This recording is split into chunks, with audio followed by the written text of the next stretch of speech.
الله العظيم القدرة والشان شديد البطش والبرهان حافظ الدين والقرآن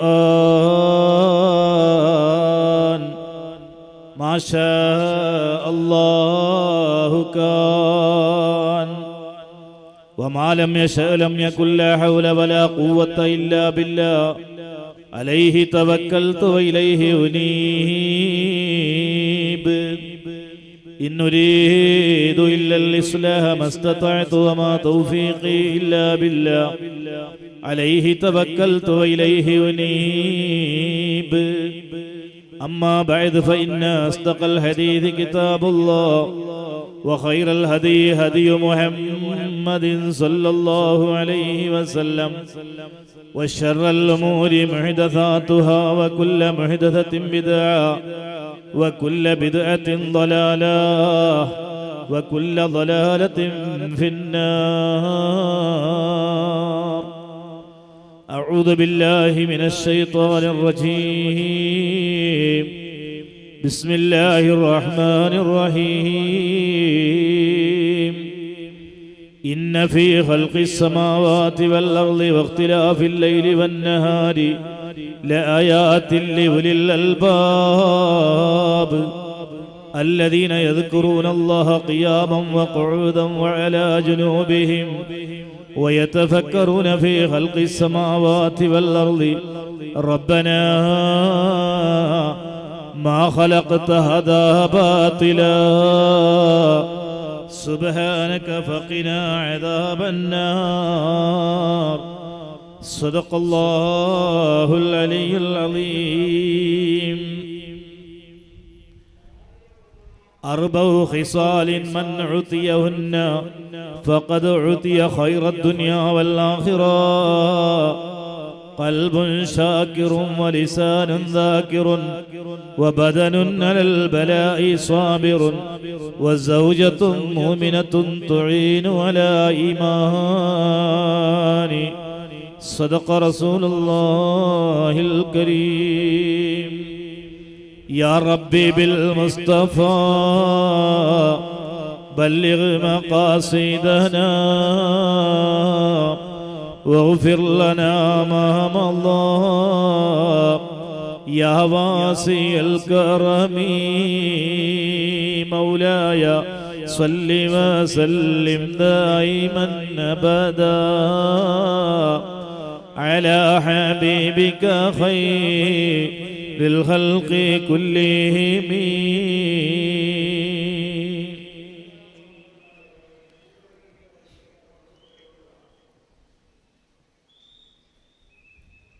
ദക്ഷിണേന്ത്യയുടെ അജ്മീർ എന്ന് തന്നെ പ്രസിദ്ധമായ ഉള്ളാള ദർഗാ ഷരീഫ്, അതിൽ അന്ത്യവിശ്രമം കൊള്ളുന്ന സയ്യിദ് ഷരീഫുൽ മദനി അവറുകളുടെ ഉറൂസിനോടനുബന്ധിച്ച് നമ്മളൊക്കെ ഇവിടെ ഒരുമിച്ച് കൂടിയിരിക്കുകയാണ്. അള്ളാഹു നമ്മുടെ ഈ കൂടൽ സ്വാലിഹായ അമലുകളിൽ ഉൾപ്പെടുത്തി തരുമാറാകട്ടെ. ഇതിനു വേണ്ടി പ്രവർത്തിക്കുന്ന എല്ലാവർക്കും അള്ളാഹു തക്കതായ പ്രതിഫലം നൽകുമാറാകട്ടെ. വലിയ ഒരു സന്തോഷത്തിന്റെ മജ്‌ലിസാണ്. സന്തോഷത്തോടുകൂടി ഒരു ആധ്യാത്മികതയുടെ ഉത്തുംഗതയിലേക്ക് എത്തി നിൽക്കുന്ന ഒരു മഹാ മജ്‌ലിസാണിത്. അള്ളാഹു കബൂൽ ചെയ്യട്ടെ. നമുക്ക് ഈ സ്റ്റേജ് കാണുമ്പോൾ തന്നെ വലിയ സന്തോഷം തോന്നുകയാണ്. എല്ലാ ഉമറാക്കളെയും സ്റ്റേജിലിരുത്തി ഉലമാക്കളോടൊപ്പം. കാരണം ഈ ദീനിന്റെ നെടും തൂണുകളാണ് ഉലമാക്കളും ഉമറാക്കളും. ഉലമാക്കളെ വിട്ടിട്ട് ദീനില്ല, ഉമറാക്കളെ വിട്ടിട്ടും ദീനില്ല. രണ്ടും യോജിച്ചാലേ ദീന് മുന്നോട്ട് പോവുള്ളൂ. ഇത് നമ്മൾ പ്രത്യേകമായി മനസ്സിലാക്കേണ്ട കാര്യമാണ്. ഇന്ന് പലപ്പോഴും ഉലമാക്കൾ വേറെ ഉമറാക്കൾ വേറെ ഇങ്ങനെ ധ്രുവീകരണത്തിന് കോപ്പുകൂട്ടിക്കൊണ്ടിരിക്കുന്ന ഒരു അവസ്ഥയിലാണ് പലപ്പോഴും പല സ്ഥലങ്ങളിലും കണ്ടുകൊണ്ടിരിക്കുന്നത്. അതിന് വിപരീതമായി നമ്മുടെ ഈ മജ്‌ലിസിൽ മാഷാ അല്ലാഹ് നമ്മുടെ അനീഫാജാർ പറഞ്ഞു, എല്ലാ ഖരിയയുടെയും പ്രസിഡന്റുമാരെയും സെക്രട്ടറിമാരൊക്കെ സ്റ്റേജിൽ ഇരുത്തി ഇങ്ങനെ ഒരു ആ സ്റ്റേജിയെ മനോഹരമാക്കുന്ന ഒരു തീരുമാനം അൽഹംദുലില്ലാഹ് എപ്പോഴും നല്ലതായ ഒരു കാര്യമാണ്. നമ്മുടെ നേതാക്കന്മാർക്ക്, നമ്മുടെ ഉമറാക്കന്മാർക്ക് ധാരാളം പ്രയാസപ്പെടുന്നുണ്ടവർ. ഉമറാക്കന്മാര് അവരുടെ ത്യാഗങ്ങളും അവരുടെ ശ്രമങ്ങളും അവരുടെ ദാനധർമ്മങ്ങളും ഈ ദീനിന് വേണ്ടി അവര് ചെലവഴിക്കുന്ന പണവും ഒക്കെ നമ്മളൊക്കെ കാണുമ്പോൾ വല്ലാത്ത ഒരു മനസ്സംതൃപ്തിയും ഒരു ആവേശവും നമുക്കുണ്ടാവുകയാണ്. നമ്മുടെ നേതാക്കന്മാർക്ക് പ്രത്യേകിച്ച് വിശിഷ്യ നമ്മുടെ ഈ ഉള്ളാള ദർഗയുടെ കമ്മിറ്റി ഭാരവാഹികൾ, നമ്മുടെ അനീഫാജിയുടെ നേതൃത്വത്തിൽ പ്രവർത്തിച്ചു വരുന്ന നമ്മുടെ ഷിഹാബുദ്ദീൻ സഖാഫി സെക്രട്ടറിയായി, അനീഫാജി പ്രസിഡന്റായി, മറ്റുള്ള ഭാരവാഹികൾ ആരെന്ന് അറിയില്ല. ഏതായാലും അവരുടെ നേതൃത്വത്തിൽ നല്ല നിലക്ക് ഈ ഒരു ഉള്ളാളത്തിന്റെ ആ പ്രൗഢി, ആ ഉള്ളാളത്തിന്റെ പ്രസിദ്ധി പിന്നെയും വാനോളം ഉയർന്നുകൊണ്ടിരിക്കുകയാണ്. അല്ലാഹു ഖിയാമത്ത് നാൾ വരെ ഈ ഉള്ളാളത്തിന്റെ മഹിമയും ഇതിന്റെ ഇസ്സത്തും അല്ലാഹു ഉയർത്തി തരുമാറാകട്ടെ. നമുക്ക് കേരളത്തിന്റെ അതുപോലെ കേരളക്കരയുടെ ചുറ്റുഭാഗത്ത് കേരളത്തിന്റെ ആ സംസ്കാരമുള്ള നാടുകളിലൊക്കെ ഏറ്റവും വലിയ സന്തോഷമെന്ന് ചോദിച്ചാൽ, ഒരു സ്ഥലത്ത് ഒരു പള്ളിയിൽ ഒരു ദർഗ ഉണ്ടായാൽ ആ ദർഗയോടനുബന്ധിച്ചിട്ട് ധാരാളം ദീനിന്റെ പ്രവർത്തനങ്ങൾ നടന്നു വരുന്നു എന്നുള്ളതാണ്. ഇപ്പൊ ഞാൻ പറഞ്ഞല്ലോ ഇന്ത്യയുടെ രണ്ടാമത്തെ അജ്മീർ എന്ന്. അതിന് കാരണമുണ്ട്. കാരണം ഇവിടെ ഈ ദർഗാ ഷരീഫിനോടനുബന്ധിച്ചിട്ട് ദീനിന്റെ പ്രവർത്തനങ്ങൾ എത്രയെത്ര ആലിമീങ്ങളാണ് ഈ നാട്ടിൽ നിന്ന് ഉൽപാദനം ഉണ്ടായി, പ്രോഡക്റ്റ്. അതിലൂടെ എത്രയോ പണ്ഡിതന്മാർ, ഖാളിമാർ, ഖതീബുമാർ, മുദരിസുമാർ, ആയിരക്കണക്കിന് പണ്ഡിതന്മാർ ഈ ദർഗാ ഷരീഫിന്റെ കാരണം കൊണ്ട് നമ്മുടെ സമുദായത്തിന് ലഭിച്ചു എന്നുള്ളത് ഏറ്റവും വലിയ ഒരു മഹിമയാണ്.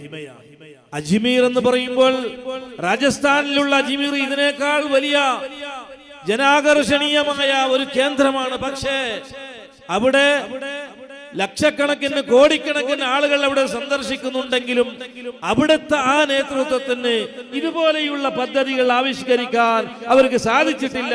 അത് ഒരു പരാജയം കൂടിയാണ് എന്ന് നമ്മൾ മനസ്സിലാക്കണം. അള്ളാഹു അവർക്കൊക്കെ ഇനിയെങ്കിലും നല്ല നല്ല ദീനിന്റെ സ്ഥാപനങ്ങളും പ്രസ്ഥാനങ്ങളും പടുത്തുയർത്താൻ അള്ളാഹു തൗഫീഖ് നൽകട്ടെ എന്ന് നമുക്ക് പ്രാർത്ഥിക്കാം. നമ്മുടെ ജില്ലയിൽ തന്നെ നോക്ക്, മമ്പുറം അവിടെ മക്കാമിൽ അവിടെ നമുക്ക് കാണാം. ആ മമ്പുറം മക്കാമിൽ വരുന്ന നേർച്ചകളൊക്കെ അവിടെ ഒരു സ്ഥാപനത്തിന് നല്ല ആയിരക്കണക്കിന് കുട്ടികൾ പഠിക്കുന്ന സ്ഥാപനത്തിന് അവിടെ വിനിയോഗിച്ചു കൊണ്ടിരിക്കുന്നു. അതുപോലെ ഞാനിപ്പോൾ ഡ്യൂട്ടി ചെയ്തുകൊണ്ടിരിക്കുന്ന മാടന്നൂരിൽ അവിടെ നല്ലൊരു ദർഗാ ഷരീഫുണ്ട്. അതിലേക്ക് വരുന്ന പണം മുഴുവനും അവിടെ ഒരു സ്ഥാപനത്തിന് 400ഓളം കുട്ടികൾ അവിടെ പഠിക്കുന്നു. അതുപോലെ നമ്മുടെ ഉസ്താദ് മദനി ഉസ്താദ് അജ്ലമുഗറിൽ അദ്ദേഹം പോയതിനു ശേഷം വലിയ സന്തോഷത്തിന്റെ ഒരു പ്രവർത്തനം അവിടെ നടന്നു വരികയാണ്. അജ്ലമുഗറിൽ അവിടെ നല്ല സ്ഥാപനം. അതുപോലെ പല സ്ഥലങ്ങളിലും ഇത് വേണം. ഔലിയാക്കന്മാർ അവിടെ കിടക്കുന്നതിന് വേണ്ടിയാണ്. അല്ലാതെ നമുക്ക് മാസത്തിനൊരിക്കൽ മീറ്റിംഗ് കൂടിയിട്ട് ആടർത്തിട്ട് അതിന്റെ കറിയാക്കിയിട്ട് അതിനെ വെച്ചിട്ട് നിന്നാൻ വേണ്ടൊന്നല്ല. ഔലിയാക്കന്മാർ കിടക്കുന്നത്, ഔലിയാക്കന്മാർ ഇരിക്കുമ്പോഴും അവർ ദീൻ നടത്തി, അതിന്റെ ശേഷവും അവർ ദീൻ നടത്തിക്കൊണ്ടിരിക്കുന്നു.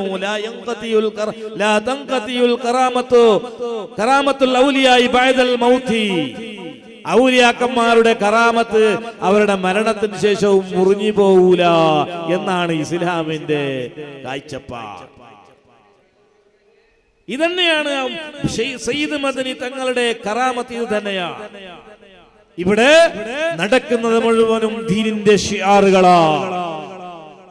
ഇന്ന് ഞാന് ദർഗയുടെ ഇവിടുത്തെ പരിപാടിയുടെ ഒരു ഫോട്ടോ ഇട്ടപ്പോ സോഷ്യൽ മീഡിയയിൽ അങ്ങനെ ഷെയർ ചെയ്യാലോ, പ്രചരണം. അതിന് ഒരു സലഫി വന്നിട്ട് പറഞ്ഞു അത് അവിടെ ശിർക്കിന്റെ കേന്ദ്രമാണ്. സുബ്ഹാനല്ലാഹ് ജല്ല ജലാലുഹു. ഹിന്ദു സഹോദരന്മാർ മുഴുവനും അതിൽ ലൈക്ക് കൊടുത്ത് സന്തോഷിച്ചു, അവർ അതിനെ ആദരിച്ചു, ബഹുമാനിച്ചു. അതേ സമയത്ത് ഹൃദയത്തിൽ ലവലേശം പോലും ഈമാനില്ലാത്ത ആ മനുഷ്യൻ ആരാണെന്നറിയില്ല, ഏതോ ഫേക്ക് ഐഡിയ ആയിട്ടുണ്ടാവും, ഇരിക്കട്ടെ. അദ്ദേഹം പറഞ്ഞ ശിർക്കിന്റെ കേന്ദ്രമാണ്. സുബ്ഹാന ജല്ല ജലാൽ. എന്താണ് ഇവിടെ ശിർക്ക് നടക്കുന്നത്? ശിർക്ക് എന്താണ്? ഇവിടെ വയല് നടക്കുന്നു, ദീനി പ്രബോധനം നടക്കുന്നു, ധാർമ്മികമായ സ്ഥാപനങ്ങൾ ഇവിടെ നടക്കുന്നു, സിയാറത്ത് നടക്കുന്നു. എത്രയോ ആളുകൾ ഇവിടെ വന്ന് സന്തോഷം കൊണ്ട് അവരുടെ കാര്യങ്ങളൊക്കെ പറഞ്ഞ് അവരുടെ തവസ്സുലാക്കിക്കൊണ്ട് ബർക്കത്ത് നേടിയിട്ട് പോകുന്നു. അന്നദാനങ്ങൾ നടക്കുന്നു, ആലിമീങ്ങളെ ബഹുമാനിക്കുന്നു. ഇതിനെയെല്ലാം പുച്ഛിച്ച് തള്ളിക്കൊണ്ട് ഇതിനെ ശിർക്കിന്റെ പട്ടികയിൽ ചേർത്തുകൊണ്ട് മുന്നോട്ട് പോയാൽ പിന്നെ ഇവിടെ എന്താണ് ഇവിടെ ബാക്കിയാവുക? സഹോദരന്മാരെ, വളരെ ഗൗരവത്തോടെ മനസ്സിലാക്കേണ്ട കാര്യമാണ്. അല്ലാഹു സുബ്ഹാനഹു വ തആല അവർക്കൊക്കെ ഹിദായത്ത് നൽകുമാറാകട്ടെ. അപ്പൊ ഞാൻ പറഞ്ഞു വന്നത്, ദീനിന്റെ നെടും തൂണുകളാകുന്ന ആലിമീങ്ങളും അതുപോലെ തന്നെ ഉമറാക്കന്മാരും ഒത്തൊരുമയോടുകൂടി ഈ ദീനിനെ മുന്നോട്ട് നയിച്ചാൽ തീർച്ചയായും നമുക്ക് വലിയ അന്തസ്സുണ്ടാകും. അത് തന്നെയാണ് നമുക്ക് ഇവിടെ ഈ ഒരു അന്തസ്സ് നേടിയെടുക്കാൻ സാധിച്ചത്. ഉത്തരേന്ത്യൻ ഭാഗങ്ങളിൽ നമ്മളൊക്കെ പറയുന്നു, പ്രസംഗിക്കുന്നു, അവിടെ പള്ളിയുടെ ഉള്ളിൽ പോലും എന്താണുള്ളത്? മൂർത്തികളെ വെച്ചിട്ട് ആരാധിക്കുന്ന ഒരു അവസ്ഥയാണ്. അതിന് കാരണം അവിടുത്തെ ആലിമീങ്ങൾ ഒരു ഭാഗത്ത്, ഉമറാക്കന്മാർ ഒരു ഭാഗത്ത്. ഈ രൂപത്തിൽ അവർക്കൊരു ഒത്തൊരുമയില്ല, ദീനിന്റെ പരിജ്ഞാനമില്ല, സ്ഥാപനങ്ങളില്ല. അതുകൊണ്ട് അവിടെ ദീനിന്റെ വളർച്ച മുരടിച്ചു പോയി. അല്ലാഹു കാത്തു സലാമത്താക്കട്ടെ എന്റെ പൊന്നു സഹോദരന്മാരെ. അതുകൊണ്ട് നല്ലതിന് നമ്മൾ എപ്പോഴും സഹകരിച്ചുകൊണ്ടിരിക്കണം. അതാര് നടത്തുന്നു, അതിന്റെ പ്രസിഡന്റ് ആരാണ്, അതിന്റെ സെക്രട്ടറി ആരാണ്, അതൊന്നും നമ്മൾ നോക്കേണ്ട ആവശ്യമില്ല. ഏതെങ്കിലും ഒരു ഉമ്മ പെറ്റ മകൻ അധ്യക്ഷനാകണം, ഏതെങ്കിലും ഒരു ഉമ്മ പെറ്റ മകൻ സെക്രട്ടറി ആകണം. ആരെങ്കിലും ഒന്നും ആവാതെ പറ്റൂലല്ലോ. എല്ലാവർക്കും പ്രസിഡന്റ് ആവാൻ പറ്റൂല, എല്ലാവർക്കും ഖാളിയാവാൻ പറ്റൂല, എല്ലാവർക്കും മെമ്പർ ആവാൻ പറ്റില്ല. മെമ്പർ ആയവരെ അനുകരിച്ചുകൊണ്ട് അവർക്ക് സപ്പോർട്ട് ചെയ്തുകൊണ്ട് നല്ല നിലക്ക് മുന്നോട്ട് പോയാൽ ഈ സമുദായത്തിന് വലിയ ഇസ്സത്താ. അപ്പോ നമുക്ക് ഈ മജ്‌ലിസ്, ഈ സ്റ്റേജ് കാണുമ്പോൾ വലിയ സന്തോഷം. നമ്മുടെ ഉള്ളാളത്തിന്റെ, പ്രത്യേകിച്ചിട്ട് ഉള്ളാളത്തിന്റെ ആളുകൾ, നമ്മൾക്ക് പണ്ട് മുതൽ തന്നെ അറിയാം, ഈ ഉള്ളാളക്കാർക്ക് വലിയ ഒരു ശ്രേഷ്ഠത, ഒരു പ്രത്യേകത, ആലിമീങ്ങളെ ബഹുമാനിക്കുന്ന ഒരു വിഭാഗമാണ് ഉള്ളാളക്കാർ. ഞാൻ 10-20 കൊല്ലം ഉപ്പിനങ്ങാടിയിൽ ജോലി ചെയ്ത ഒരാളാണ്. ഈ ഉപ്പിനങ്ങാടിക്കും ഉള്ളാളത്തിന് വലിയ ബന്ധം, ഉപ്പിനങ്ങാടിക്കും ഉള്ളാളത്തിന് വലിയൊരു ബന്ധമുണ്ട്. സാധാരണ ഉപ്പിനങ്ങാടിയിലുള്ളവര് മുഴുവനും ഉള്ളാളക്കാരാണ്. നമുക്ക് ഈ ഭക്ഷണം അട്ടിപ്പാത്രം വരുമ്പോക്ക് ഈ ഉള്ളാളത്തിന്റെ പരക്കാരിൽ നിന്ന് ഭക്ഷണം വരുമ്പോൾ നമുക്ക് വലിയ സന്തോഷം. കാരണം നല്ല ഭക്ഷണവും നല്ല ടേസ്റ്റുള്ള ഭക്ഷണം ഉണ്ടാക്കുന്ന പെണ്ണുങ്ങളാണ് ഉള്ളാളത്തുകാർ. അത് പ്രത്യേക ടൈപ്പാണ് ആ ഭക്ഷണം. അങ്ങനെ കച്ചവടവും മറ്റൊക്കെ ചെയ്തിട്ട് ആ ഉപ്പിനങ്ങാടിയെ വർദ്ധിപ്പിനെ ഉഷാറാക്കിയതും ഉള്ളാളക്കാരാണ്. എന്ന് മാത്രമല്ല, നമുക്ക് ഇവിടുത്തെ മുൻ പ്രസിഡന്റ് നമ്മുടെ UK ഇബ്രാഹിം ഹാജി അല്ലേ, എപ്പോഴും നമ്മൾ സ്മരിക്കണം. കാരണം നമ്മുടെ ബഹുമാനപ്പെട്ട മർഹൂം സയ്യിദ് അവരുടെ കൂടെ ഒരുമിച്ച് തോളോട് തോള് ചേർത്തുകൊണ്ട് ഈ നാട്ടിന്റെ വിളക്കിനെ നല്ല നിലക്ക് പ്രകാശിപ്പിച്ച ഒരു വലിയ മഹാനാണ് നമ്മുടെ UK ഇബ്രാഹിം ഹാജി. അദ്ദേഹത്തിന് വിദ്യാഭ്യാസം ഉണ്ടായിരുന്നില്ല അല്ലേ? വിദ്യാഭ്യാസം ഇല്ലാതെ തന്നെ ആ സയ്യിദ് മദനി കോളേജും അതുപോലെയുള്ള മറ്റുള്ള പല സ്ഥാപനങ്ങളും അദ്ദേഹത്തിന്റെ നേതൃത്വത്തിൽ ഒരു പ്രയാസം, ഒരു പ്രശ്നം അദ്ദേഹം മരിക്കുന്നതുവരെ ഉണ്ടായിരുന്നില്ല. അപ്പൊ അതൊരു തന്റെ ഇടമാണ്, ഒരു ഡേരിംഗ് ആണ്, അത് ശക്തിയാണത്. അത് എല്ലാവർക്കും കൊടുത്തോളണമെന്നില്ല. അള്ളാഹു അദ്ദേഹത്തിന്റെ ഖബറിടം സ്വർഗ്ഗത്തോപ്പാക്കി കൊടുക്കുമാറാകട്ടെ.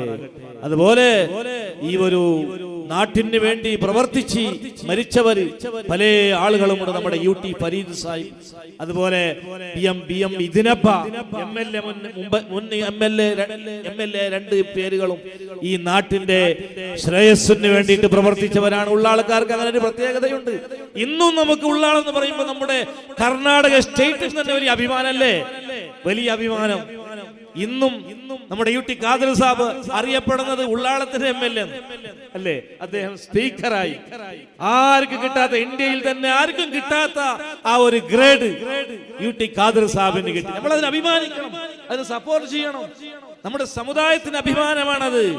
എന്തെങ്കിലും ചെറിയ ചെറിയ അല്ലറ ചില്ലറ പ്രശ്നത്തിന് വേണ്ടി അതെല്ലാം സോഷ്യൽ മീഡിയയിൽ അദ്ദേഹം താറടിച്ചും പഠിച്ചും ഒരു സാധാരണ മനുഷ്യനെ എപ്പോഴെന്നെ രാജിവെച്ചിട്ട് പോട്ടെ, ആ രൂപത്തിലാണ് അദ്ദേഹത്തെ വിമർശിച്ചുകൊണ്ടിരിക്കുന്നത്. ആ സമയത്ത് നമ്മൾ അവർക്ക് നൈതികമായ സപ്പോർട്ട് ചെയ്യേണ്ടത് ആവശ്യമാണ്. ഞാൻ ഈ വേദിനെ രാഷ്ട്രീയത്തിന് വേണ്ടി ഉപയോഗിക്കുന്നില്ലെങ്കിലും നമ്മുടെ ഈ സ്ഥാപനത്തിന് വേണ്ടി, പള്ളിക്ക് വേണ്ടി, അതുപോലെ ദർഗാക്ക് വേണ്ടിയിട്ട് ധാരാളം അധ്വാനിക്കുന്ന ആളുകളെ നമ്മൾ പരിചയപ്പെടുത്തേണ്ടതും അവർക്ക് സപ്പോർട്ട് ചെയ്യേണ്ടതും അത് ആവശ്യമാണ്. അവർക്കൊരു നൈതിക ബല വരുന്നപ്പോ അള്ളാഹു അവർക്കൊക്കെ നല്ല ഇസ്സത്തും ഖുവ്വത്തും ശക്തിയും അള്ളാഹു നൽകട്ടെ എന്ന് ഞാൻ പ്രാർത്ഥിക്കുന്നു. സഹോദരന്മാരെ, ഞാൻ ഇനി നീട്ടി പറയുന്നില്ല, ആമുഖമായിട്ട് നീട്ടി പറയുന്നില്ല. ഇനിയിപ്പോ ഇവിടെ നമുക്ക് നമ്മുടെ അബ്ദുൽ അസീസ് ദാരിമി ഉസ്താദ് ഇവിടെ പ്രസംഗിക്കാൻ, കാര്യമായിട്ട് പ്രസംഗിക്കാൻ വരുന്നുണ്ട്. അവിടെ ബ്ലോക്ക് ആയിട്ട് കുറച്ചുകൂടെ ബാക്കിയായതാണ്. വരുന്നുണ്ട്, വന്നുകൊണ്ടുണ്ട് ഇൻഷാ അല്ലാഹ്. അപ്പോ നമുക്കിന്ന് കേരളക്കാരില്ലല്ലോ, എല്ലാം സാധാരണ റായത്തങ്ങമല്ലേ ഉള്ളേ, എല്ലാം റായത്തങ്ങമല്ലേ.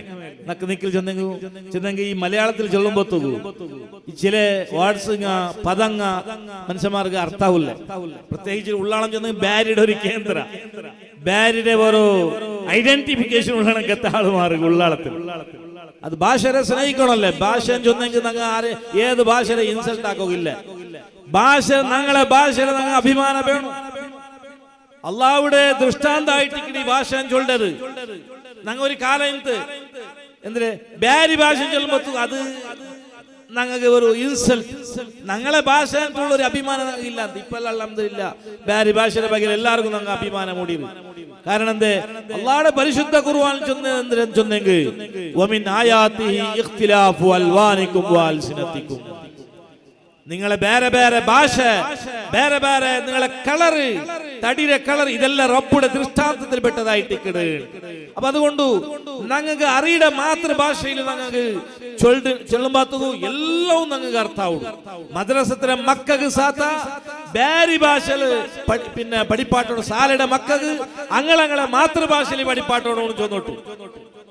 മാതൃഭാഷയിൽ പാടിപ്പാട്ടോണോ ഇത് ചൊല്ലുമ്പോ നമുക്ക് ഒരു വിഷയുടെ ചൊല്ലണോ നമുക്ക് ഇവിടെ ചൊല്ലനായിട്ട് വേണ്ട എന്ന് ചൊന്നെങ്കിൽ ഞങ്ങളെ ഈ ഉള്ളാളത്തിൽ അൽഹംദുലില്ലാ ഇവിടെ മദ്രസത്തിലെ പാഠപുസ്തക അല്ലെ, നിങ്ങളെ ഒരു സയ്യിദ് മദന്റെ ഒരു സിലബസ് അല്ലേ കൊടുത്തത്, അതിരമേ ഞങ്ങൾക്ക് നെസ്റ്റിൽ അടിക്കുമ്പോ ബാരി ഭാഷ കൂടുതൽ മക്കൾക്ക് മലയാളം പഠിപ്പാട്ടേണ്ട ആവശ്യമില്ല. ബാരി ഭാഷ, അറബി അക്ഷര ബാരി ഭാഷ അത് നിങ്ങൾ ആക്കിയ കൊണ്ടല്ലേ ഇടീ ദക്ഷിണ കന്നഡത്തേക്ക് അത് പാസ്സാവുള്ളൂ.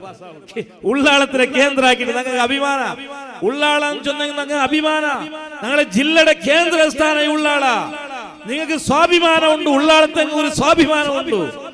ആ സ്വാഭിമാനത്തെ എതിർവെച്ചിട്ട് നിങ്ങൾ എഴുതുമ്പോ പുസ്തകം അടിക്കുമ്പോ ബാരി ഭാഷയില് നിങ്ങൾ അതിൽ എഴുതിയെങ്കിൽ, അറബി അക്ഷരത്തില് ബാരി ലാംഗ്വേജിൽ എഴുതിയെങ്കിൽ നിങ്ങളെ മക്കൾക്ക് എല്ലാം അങ്ങ് പഠിക്കുന്നത്, അങ്ങ് ഓതുന്നത് എല്ലാം ബൈഹാർട്ടാക്കാൻ സാധ്യമുണ്ട്. നിങ്ങൾ അതൊരു ചിന്തന ആക്കരുത്. നിങ്ങൾ അത്രയും ഉപകാരമാവട്ടു ചൊന്നെങ്കിൽ പുതിയ പുതിയ ഐഡിയാസ് അപ്ഡേറ്റ് ആവണം. മുസ്ലിമിലങ്ങാൻ ചൊന്നെങ്കിൽ ഒരു ഇതുണ്ട്, എന്തിനാ ചൊന്നെങ്കിൽ അങ്ങ് അപ്ഡേറ്റ് ആവൂല്ലേ.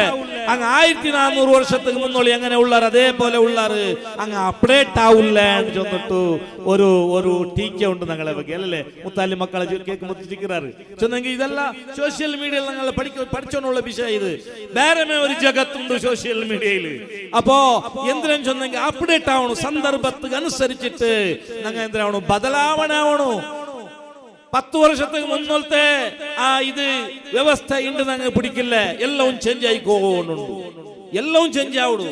ചേഞ്ച് ആകുമ്പോ ഞങ്ങൾക്ക് എന്തിനാവണു, ഇസ്ലാമര മൂള സംസ്കാരത്തിക്ക് ആ ചൗക്കട്ടു ദക്ക പരാമാറ് ഞങ്ങൾ എന്തിനാക്കണ ബദലാവണക്ക് ഒട്ടിയോണ്ട് പോകണം. ഇല്ലെങ്കിൽ ഞങ്ങൾ മൂലകും പാവും, യാതൊരു സംശയമില്ല. നിങ്ങൾ നോക്കുന്നതാണ് ഒരു ഉദാഹരണം ചൊല്ലുന്നത്. ഒരു അബ്ബ ഇന്നാള് ഒരു തൊപ്പി കച്ചവടാക്കിയുടെ ഒരു ബാപ്പ അബ്ബ, അവനിങ്ങനെ തൊപ്പി കച്ചവടാക്കിയിട്ട് പോകുമ്പോ ഒരു മരത്തിരടിയില് തണല് കിട്ടൊക്കെ വേണായിട്ട് അവിടെ ഇരുന്ന അവൻ അവിടെ കിടന്നിട്ടാകുമ്പോ അവിടെ കുറെ മങ്കന്മാർ കൊരങ്ങന്മാർ വന്നിട്ട് ഓന്റെ ബുട്ടിയുടെ തൊപ്പിരെല്ലാം എടുത്തോണ്ട് പോയിട്ട് അതും തലകി വെച്ചിട്ട് മനസ്സിലായിത്ത. അങ്ങനെ ಹೊರಕ್ಕೆ ರೆಂಚಿ ನೋಡ್ಬೋದು ಬುಟ್ಟಿಲಿ ತೊಪ್ಪಿಲ್ಲ ಎಂದ್ರ ಕಡೆ ಅಪ್ಪ ಈ ಮಂಗಮಾರ್ಗ ഒരു സ്വഭാവം ഉണ്ട് മനുഷ്യന്മാർ ആക്കിയ പോലെ അതും ആക്കിടും അപ്പൊ ഈ അബ്ബായോണു അവന്റെ തലയിലുള്ള തൊപ്പിനെ വലിച്ചെറിഞ്ഞ അപ്പൊ മംഗമാർ എല്ലാം വലിച്ചെറിഞ്ഞു അപ്പൊ അതിലെല്ലാം പൂജിട്ട് എടുത്തിട്ട് തൊപ്പിരെ എടുത്തോണ്ട് പോയിട്ട് കച്ചവടാക്കിയ അങ്ങനെ ഈ മോണ് ഒട്ടിക ഇന്ന മോണ് ഇത് നോക്കിയ അങ്ങനെ 4-5 വർഷം കഴിഞ്ഞിട്ട് അബ്ബ മരിച്ച മോണു പിന്നെ തൊപ്പിരെ കച്ചവടാക്കൊണ്ട് പോയാ അങ്ങനെ അതേ മരത്തിന്റെ അടിയിൽ തണൽ കൊള്ളുമ്പോ മംഗ വന്നിട്ട് ഓന്റെ തൊപ്പിരെല്ലാം കൊമ്പോയിട്ട് മോന്റെ തൊപ്പിരെ അങ്ങനെ ഓണുണ്ടാക്കിയ അബ്ബ ആക്കിയ പോലെ ആക്കിയ എന്തിനാ ഓന്റെ തലയിലുള്ള തൊപ്പി ഒന്ന് മാത്രം ബാക്കിയെല്ലാം മംഗ കൊണ്ട് ഇതിനെ വലിച്ചെറിഞ്ഞ അപ്പൊ അവിടെ എന്തിനായിട്ട് ഒന്നുണ്ടാ ഒരു മംഗക്ക് തൊപ്പി കിട്ടിയിട്ടില്ല ആ മംഗ വന്നിട്ട് ഈ തൊപ്പിയിലെടുത്തോണ്ട് പോയിട്ട് ഉള്ള തൊപ്പി ഇല്ലാണ്ടായി ചൊന്നെങ്കിൽ ഇത് എന്തിനാ ಬದಲಾವಣೆ ಅವನು ಕಾಲತ್ತು ಗೊತ್ತು ಬದಲಾವಣೆ ಮಂಗ ಮಾನಸಾತ ಬದಲಾವಣೆ ಆಯ್ತು അവിടെ 5 ವರ್ಷ കഴിയുമ്പോൾ അല്ലേ അതേപോലെ ഉണ്ട് ഞങ്ങളെ സോഷ്യൽ മീഡിയത്തിലെ കാല ഉസ്താദുമാർ പ്രത്യേകിച്ചിട്ട് ആലിമീങ്ങൾ പ്രത്യേകിച്ചിട്ട് ഇസ്ലാമിലെ അവഹേളന ആയിക്കൊണ്ടുള്ളവരുണ്ട് അയ്യസ്റ്റ് ഉണ്ട് ഞങ്ങൾ വലിയ പേടി എന്തിനെ കൊണ്ടുണ്ട ഈ സലഫി ജമാഅത്തെ ഇസ്ലാമി അത് വലിയ പേടി എന്തുള്ള നിർണാമായിടാറ് അതിൽ നിങ്ങൾ പേടിക്കേണ്ടൊന്നില്ല അത് ഞങ്ങൾക്ക് ബൂസ് പോയിടങ്ങത് കാത്തു പോയിട് അങ്ങക്ക് നിലനിൽപ്പില്ല ഇപ്പൊ എന്തിനെ കൊണ്ടുണ്ട വലിയ ഞങ്ങൾ പേടിക്കണായ വിഷയ കേരളത്തിലുള്ള എല്ലാ മുസീബത്ത് തുടങ്ങുക അവിടെ ഇപ്പൊ വലിയ മുസീബത്തായുടെ എത്തിസ്റ്റ് എക്സ് മുസ്ലിം ചെന്നിട്ടു ഓൺലൈനില് ಬೇರೆ ಬೇರೆ ആൾമാർ ഇസ്ലാമിനെ ടീക്കായിക്കൊണ്ടുള്ളാറ് ഇസ്ലാമിലെ ഖുർആന്റെ ആയത്തിലെ ഓരോ നാളിലും അതിലെ ഓരോരു ആയത്തിനെ വെച്ചിട്ട് അങ്ങ ക്ലാസ് എടുത്തോണ്ടുള്ളാറ് ഇത് ഈ ഖുർആൻ ഇണ്ടത്തേക്ക് സൂട്ടല്ല ഖുർആൻ ഇല്ല അല്ല ഇല്ല ആരിത് ക്ലാസ് എടുക്കറേ അമുസ്ലിമീങ്ങ അല്ല മുസ്ലിം പേരുള്ളങ്ങ അതിലെ കേട്ടിട്ടാകുമ്പോ സാധാരണക്കാർക്ക് കേട്ടെങ്കൊന്നും തൊന്തരയില്ല അങ്ങ ഇങ്ങ ഓണക്ക് പിരാന്തുണ്ട് വെക്കുവാർ സാധാരണ കേട്ടെങ്കിൽ ഓണക്ക് പിരാന്തല്ല ഈ ആലിമക്ക കേട്ടെങ്കിൽ തൊന്തരയുടെ വിശ്വാസ അവിടെ അങ്ങ് കുറച്ച് പഠിച്ചിടല്ലേ അപ്പൊ ഈ ആലിമക്ക ആരെ പഠിപ്പരെ ആലിമക്കല്ലേക്കിടാറ് അങ്ങ് കേട്ടാകുമ്പോ വിശ്വാസം എത്ര ആലിമക്കമേ ഉദവി അത് ഇത് എന്തെല്ലാം ചെന്നിട്ട് എന്തെല്ലാം പോയിട്ട് എല്ലാം എക്സ് മുസ്ലിം ആയിട്ട് അള്ളാഹു ഞങ്ങളെ കാക്കട്ട് സലാമത്താക്കട്ടെ ഇത് ഞങ്ങ വലിയ പേടിക്കൊണായ വിഷയ അപ്പൊ ഉണ്ട് ഞങ്ങളെ ഇസ്ലാമിന്റെ പക്കൽ വലിയ ഒരു ടീ കേന്ദ്രം ചൊന്നെങ്കിൽ ഇസ്ലാം ചൊന്നെങ്കിൽ കാഫിരിങ്ങളെ കുറച്ച് ഒരു 5 മിനിറ്റ് കണ്ണെടുത്ത് ഞാൻ ചൊല്ല ഇത് ചൊന്നെങ്കിൽ എല്ലാവർക്കും ഒരു സൗഹാർദ്ദത്തിൽ പോണു വേണായിട്ട് ഇത് ನಮ್ಮ ಕರ್ತವ್ಯ ಇದನ್ನು ಮನವರಿಕೆ ಮಾಡುವುದು ನಮ್ಮ ಕರ್ತವ್ಯ ಉಲಮಾಗಳ ಕರ್ತವ್ಯ ಇವತ್ತು ಮುಸಲ್ಮಾನರ ಮೇಲೆ ಕುರ್ಆನ್ನ ಮೇಲೆ ದೊಡ್ಡ ಅಪವಾದ ಏನಂತ ಕೇಳಿದ್ರೆ ಅದು ಕಾಫಿರುಗಳನ್ನು ಹಿಂದೂಗಳನ್ನು ಕೊಲ್ಲಬೇಕಂತ ಕುರ್ಆನ್ನಲ್ಲಿ ಉಂಟು ಕುರ್ಆನ್ನಲ್ಲಿ ಮುಶ್ರಿಕಿಗಳನ್ನು ಬಹುದೈವ ವಿಶ್ವಾಸಿಗಳನ್ನು ಕೊಲ್ಲಬೇಕಂತ ಎಲ್ಲಿ ಕಂಡರೂ ಅವರನ್ನು ಉಂಡಿಕ್ಕಿ ಸಾಯಿಸಬೇಕಂತ ಕುರ್ಆನ್ನಲ್ಲಿದೆ ಆದ್ದರಿಂದ ಕುರ್ಆನ್ ಅನ್ನು ಇಲ್ಲಿ ಬ್ಯಾನ್ ಮಾಡಬೇಕು ನೂರಾರು ಜನರು ಸೋಷಿಯಲ್ ಮೀಡಿಯಾದಲ್ಲಿ ಬರೀತಾ ಇದ್ದಾರೆ ಆದ್ರೆ ಅವರಿಗೆ ಅದಕ್ಕೆ ಸ್ಪಷ್ಟನೆ ಕೊಡ್ಲಿಕ್ಕೆ ಬೇಕಾಗಿ ನಮ್ಮ ಬಳಿ ಯಾವುದೇ ವ್ಯವಸ್ಥೆ ಇಲ್ಲ ಸರಿ ಅವರ ತಪ್ಪು ಗ್ರಹಿಕೆಯನ್ನು ನಾವು ನೀಗಿಸಿಕೊಡಬೇಕು ಕಾರಣ ಕುರ್ಆನ್ ನಾವು ಅದು ನಮ್ಮ ಗ್ರಂಥ ನಾವು ಹೇಳ್ತೇವೆ ಯುದ್ಧದ ವಿಷಯ ಪ್ರಸ್ತಾಪ ಬರುವಾಗ ಅದು ಭಗವದ್ಗೀತೆಯಲ್ಲಿಯೂ ಯುದ್ಧದ ಪ್ರಸ್ತಾಪ ಇದೆ ಕ್ರೈಸ್ತರ ಬೈಬಲ್ ನಲ್ಲೂ ಕೂಡ ಯುದ್ಧದ ಪ್ರಸ್ತಾಪ ಇದೆ ಅದೇ ರೀತಿ ನಮ್ಮ ಕುರ್ಆನ್ ನಲ್ಲಿ ಇದೆ ಅಂತ ಹೇಳುವಾಗ ಅದು ಅವರಿಗೆ ಸಾಕಾಗುವುದಿಲ್ಲ ಕಾರಣ ಅವರು ಹೇಳ್ತಾರೆ ನಾವು ಭಗವದ್ಗೀತೆಯನ್ನು ನಾವು ನಿತ್ಯವೂ ಅದನ್ನು ಕೊಂಡಾಡುವುದಿಲ್ಲ ಅದು ನಾವು ಹಿಂದೂ ಧರ್ಮದ ಗ್ರಂಥ ಆಗಿರಬಹುದು ಆದರೆ ಅದನ್ನು ನಾವು ದಿನನಿತ್ಯ ಓದಿ ಅದರಲ್ಲಿ ಇರುವಂತೆ ನಾವು ನಡೆಯುವುದನ್ನು ನಾವು ಬಿಟ್ಟಿದ್ದೇವೆ ಅದನ್ನು ನಾವು ಮೂಲೆ ಸೇರಿಸಿದ್ದೇವೆ ಮಂತ್ರಕ್ಕೆ ಬೇಕಾಗಿ ಮಾತ್ರ ನಾವು ಅದನ್ನು ಉಪಯೋಗಿಸುವುದು ಅದೇ ರೀತಿ ಕ್ರೈಸ್ತರು ಕೂಡ ಹೇಳ್ತಾರೆ ಬೈಬಲ್ ಅದು ನಾವು ಅದನ್ನು ದಿನನಿತ್ಯವಾಗಿ ನಮ್ಮ ಜೀವನದಲ್ಲಿ ಅದನ್ನು ಪರಿಪೂರ್ಣವಾಗಿ ಅಳವಡಿಸುವಂತಹದ್ದು ನಾವು ಕೈ ಬಿಟ್ಟಿದ್ದೇವೆ ಅಂತ ಅವಳು ಹೇಳ್ತಾರೆ ಆದ್ರೆ ನಾವು ಏನ್ ಹೇಳ್ತೇವೆ ಕುರ್ಆನ್ ಅದು ನಮ್ಮ ಉಸಿರು ಕುರ್ಆನ್ ಅಂತ ನಾವು ನಡಿಬೇಕು ಅಂತ ಹೇಳುವಾಗ ನಾವು ಅದಕ್ಕೆ ಉತ್ತರ ಕೊಡಬೇಕಾಗಿ ಬರ್ತದೆ ಇವತ್ತು ನೋಡಿ ಇಸ್ಲಾಮಿನ ಈ ಪ್ರಥಮ ಗ್ರಂಥವಾದಂತಹ ಈ ಒಂದು ಕುರ್ಆನ್ ನಲ್ಲಿ ಇದೆ, ಬಹುದೈವ ವಿಶ್ವಾಸಿಗಳನ್ನು ಕೊಲ್ಲಬೇಕಂತ ಇದೆ. ಆದ್ರೆ ಅದು ಹಿಂದೂಗಳನ್ನು ಕೊಲ್ಲಬೇಕಂತಲ್ಲ. ನೋಡಿ, ಇಸ್ಲಾಮಿನ ಮೊದಲ ಶತ್ರುಗಳು ಯಾರು? ಯಹೂದಿಗಳು, ಈ ಕ್ರೈಸ್ತರು. ಇಸ್ಲಾಂ ಪ್ರಚಾರ ಆಗುವಾಗ ಅತ್ಯಂತ ವಿರೋಧ ಮಾಡಿದಂತಹ ಧರ್ಮದವರಿದ್ರೆ ಅದು ಯಹೂದಿಗಳು ಮತ್ತು ಕ್ರೈಸ್ತರಿದ್ದಾರೆ. ಆದರೆ ಅವರೊಂದಿಗೆ ಯುದ್ಧ ಮಾಡಬೇಕು, ಯಹೂದಿಯನ್ನು ಕಂಡ್ರೆ ಕೊಲ್ಲಬೇಕು ಅಥವಾ ಕ್ರೈಸ್ತರನ್ನು ಕಂಡ್ರೆ ಕೊಲ್ಲಬೇಕಂತ ಕುರ್ಆನ್ ಇಲ್ಲ. ಬಹುದೈವ ವಿಶ್ವಾಸಿಗಳನ್ನು ಕಂಡ್ರೆ ಕೊಲ್ಲಬೇಕಂತ ಇದೆ. ಆದರೆ ಆ ಒಂದು ಸೂಕ್ತದ ಮುಂದೆ ಮತ್ತು ಹಿಂದೆ ಅದನ್ನು ಬಿಟ್ಟು ಈ ಒಂದೇ ಸೂಕ್ತವನ್ನು ಮಾತ್ರ ಅವರು ಜನರಿಗೆ ತೋರಿಸ್ತಾರೆ. ಆದರೆ ಅದು ಯುದ್ಧದ ಸಂದರ್ಭದಲ್ಲಿ ಮುಸಲ್ಮಾನರಿಗೆ ಮಕ್ಕಾದಲ್ಲಿ 12 ವರ್ಷ 10 ವರ್ಷ ಮಕ್ಕದಲ್ಲಿ, ಅದೇ ರೀತಿ ಮದೀನಕ್ಕೆ ಬಂದ ನಂತರ 2 ವರ್ಷ ಯುದ್ಧಕ್ಕೆ ಪರ್ಮಿಷನ್ ಕೊಡ್ಲಿಲ್ಲ. ಅದುವರೆಗೆ ಯುದ್ಧ ಮಾಡಬಾರದಂತ ಹೇಳಿದ್ದು. ಆದ್ರೆ ಹಿಜ್ರಾ ಬಂದು 2 ವರ್ಷದ ನಂತರ ನೀವು ಯುದ್ಧ ಮಾಡಿ ನಿರ್ವಾಹವಿಲ್ಲದ ನೀವು ಅವರೊಂದಿಗೆ ಬಹುದೈವ ವಿಶ್ವಾಸಿ ಯಾರು ಹಿಂದೂಗಳಲ್ಲ, ಹಿಂದೂಗಳೊಂದಿಗೆ ಯುದ್ಧ ಮಾಡಲಿಕ್ಕೆ ಹೇಳಿಲ್ಲ. ಅಲ್ಲಿ ಇಸ್ಲಾಮಿನೊಂದಿಗೆ ನೇರ ಯುದ್ಧವನ್ನು ಘೋಷಣೆ ಮಾಡಿದ ಆ ಮಕ್ಕಾದ ಬಹುದೈವ ವಿಶ್ವಾಸಿಗಳೊಂದಿಗೆ ನೀವು ಯುದ್ಧ ಮಾಡಿ ಮಾತ್ರ ಹೇಳಿ. ಹಿಂದೂಗಳು ಇಸ್ಲಾಮಿಗೆ ಆಶ್ರಯ ಕೊಟ್ಟವರು, ಇಂಡಿಯಾದ ಹಿಂದೂಗಳು ಮುಸಲ್ಮಾನರಿಗೆ ಆಶ್ರಯ ಕೊಟ್ಟವರು, ಇಸ್ಲಾಂ ಧರ್ಮಕ್ಕೆ ಆಶ್ರಯ ಕೊಟ್ಟವರು. ನಮಗೆ ಆಶ್ರಯ ಕೊಟ್ಟವರೊಂದಿಗೆ ಏನು ಮಾಡಬೇಕು ಅದು ಕೂಡ ಇಸ್ಲಾಂನಲ್ಲಿದೆ, ಪವಿತ್ರ ಕುರ್ಆನ್ನಲ್ಲಿದೆ. ಲಾ ಯನ್ಹಾಕುಮ್ ಅನಿಲ್ಲದೀನ ಲಮ್ ಯುಕಾತಿಲೂಕುಮ್ ವಲಮ್ ಯುಖ್ರಿಜುಕುಮ್ ಮಿನ್ ಬುಯೂತಿಕುಮ್. ನಿಮ್ಮನ್ನು ಮನೆಯಿಂದ ಹೊರದಬ್ಬದಂತಹ, ನಿಮಗೆ ಯುದ್ಧ ಘೋಷಣೆ ಮಾಡದಂತಹ ಎಲ್ಲರೊಂದಿಗೂ ನೀವು ಸೌಹಾರ್ದತೆಯಿಂದ ಅವರಿಗೆ ನೀವು ಒಳಿತನ್ನೇ ಮಾಡಬೇಕು, ಅವರಿಗೆ ನೀವು ನ್ಯಾಯವನ್ನೇ ಕೊಡಬೇಕು, ಅವರೊಂದಿಗೆ ನೀವು ಒಳ್ಳೆ ರೀತಿಯಲ್ಲಿ ಸೌಹಾರ್ದತೆಯುತವಾಗಿ ವರ್ತಿಸಬೇಕಂತದೇ ಕುರ್ಆನ್ನಲ್ಲಿದೆ. ಆದ ಕಾರಣ ಯಾವತ್ತೂ ಕೂಡ ಹಿಂದೂಗಳೊಂದಿಗೆ ಯುದ್ಧ ಮಾಡಬೇಕಂತ ಕುರ್ಆನ್ನಲ್ಲಿಲ್ಲ. ಯುದ್ಧದ ಸಂದರ್ಭದಲ್ಲಿ ನಿಮ್ಮೊಂದಿಗೆ ಯಾರು ಯುದ್ಧ ಮಾಡ್ತಾರೆ ಅವರೊಂದಿಗೆ ಯುದ್ಧ ಮಾಡಿ ಅಂತಲ್ಲದೆ ಮತ್ತೆ ಅವರೊಂದಿಗೆ ಹೋಗಿ ಬಿರಿಯಾನಿ ತಿನ್ಬೇಕಂತ ಹೇಳಲಿಕ್ಕೆ ಆಗ್ತದಾ? ಈಗ ಯುದ್ಧದ ಕಾರ್ಮೋಡ ಕವಿದಿದೆ ನಮ್ಮ ಇಂಡಿಯಾದಲ್ಲಿ. ಏನೋ ಉಗ್ರವಾದಿಗಳು ಪೆಲ್ಗಹಾಮ್ನಲ್ಲಿ 30 ಜನರನ್ನು ನಿರ್ದಾಕ್ಷಿಣ್ಯವಾಗಿ ಕೊಂದಂತಹ ರಾಕ್ಷಸರು, ನಾವೆಲ್ಲದನ್ನು ಖಂಡನೆ ಮಾಡಿದ್ದೇವೆ. ಅವರಿಗೆ ಹೃದಯದಲ್ಲಿ ಕರುಣೆ ಇಲ್ಲ, ದಯೆ ಇಲ್ಲ. ಆ ಒಂದು ಕೃತ್ಯ ಇಲ್ಲಿ ನಡೆದಾಗ ಇಂಡಿಯಾ ಯುದ್ಧಕ್ಕೆ ಹೊರಟಿದೆ, ನಾವೆಲ್ಲ ಅದಕ್ಕೆ ಸಪೋರ್ಟ್ ಮಾಡ್ತೇವೆ. ನೀವು ಏನು ಬೇಕಾದರೂ ಮಾಡಿ, ನಮ್ಮ ವಿರೋಧ ಇಲ್ಲ. ಯಾರು ಇಲ್ಲಿ ಉಗ್ರವಾದಿಗಳಿದ್ದಾರೆ ಅವರನ್ನು ನಿರ್ನಾಮ ಮಾಡಬೇಕು. ನಮ್ಮ ಸೈನ್ಯದ ಬಲವನ್ನು ಉಪಯೋಗಿಸಿ ಬಳಸಿಕೊಂಡು ಅವರನ್ನು ನಿರ್ನಾಮ ಮಾಡಬೇಕೆಂದು ಒಕ್ಕೊರಲಿನಿಂದ ನಾವೆಲ್ಲ ಬೇಡಿಕೆ ಇಟ್ಟಿದ್ದೇವೆ. ಆ ಸಂದರ್ಭದಲ್ಲಿ ಯುದ್ಧ ಮಾಡಬಾರದು ಅಂತ ಹೇಳಲಿಕ್ಕೆ ಆಗುದಿಲ್ಲ. ಅದೇ ಇಲ್ಲಿ ಆದದ್ದು. ಪವಿತ್ರ ಕುರ್ಆನ್ನಲ್ಲಿ ಯುದ್ಧದ ವಿಚಾರ ಇದ್ರೆ ಅದು ಇದಕ್ಕೆ ಮಾತ್ರ ಸೀಮಿತ, ಎಲ್ಲರೊಂದಿಗೆ ಯುದ್ಧ ಮಾಡಬೇಕಂತ ಪವಿತ್ರ ಕುರ್ಆನ್ನಲ್ಲಿ ಎಲ್ಲೂ ಇಲ್ಲ. ಇದನ್ನು ನಿರಂತರವಾಗಿ ನಮ್ಮ ಹಿಂದೂ ಬಾಂಧವರಿಗೆ ನಿರಂತರವಾಗಿ ಇದನ್ನು ಸ್ಪಷ್ಟೀಕರಣ ಕೊಡಬೇಕು, ಅವರ ತಪ್ಪು ಗ್ರಹಿಕೆಯನ್ನು ನೀಗಿಸಬೇಕು. ಇಲ್ಲದಿದ್ದರೆ ಏನಾಗಬಹುದು, ನಮ್ಮೊಂದಿಗೆ ಕಠಿಣವಾದ ದ್ವೇಷ ಅವರಿಗೆ ಬೆಳೆದರೆ 85% ಇರುವಂತಹ ಹಿಂದೂ ಬಾಂಧವರಿಗೆ ನಮ್ಮೊಂದಿಗೆ ಬಹಳ ಕಠಿಣವಾದಂತಹ ದ್ವೇಷ ಬೆಳೆದರೆ ಇಲ್ಲಿ ನಮಗೆ ನಡೆದಾಡ್ಲಿಕ್ಕೆ ಸಾಧ್ಯ ಇಲ್ಲ, ನಮಗೆ ಇಲ್ಲಿ ಮಸೀದಿಯಲ್ಲಿ ಪ್ರಾರ್ಥನೆ ಮಾಡಲಿಕ್ಕೆ ಸಾಧ್ಯ ಇಲ್ಲ. ಸಂವಿಧಾನ ಉಂಟು, ಅದು ಉಂಟು, ಇದು ಉಂಟು ಹೇಳಿ ಪ್ರಯೋಜನ ಇಲ್ಲ.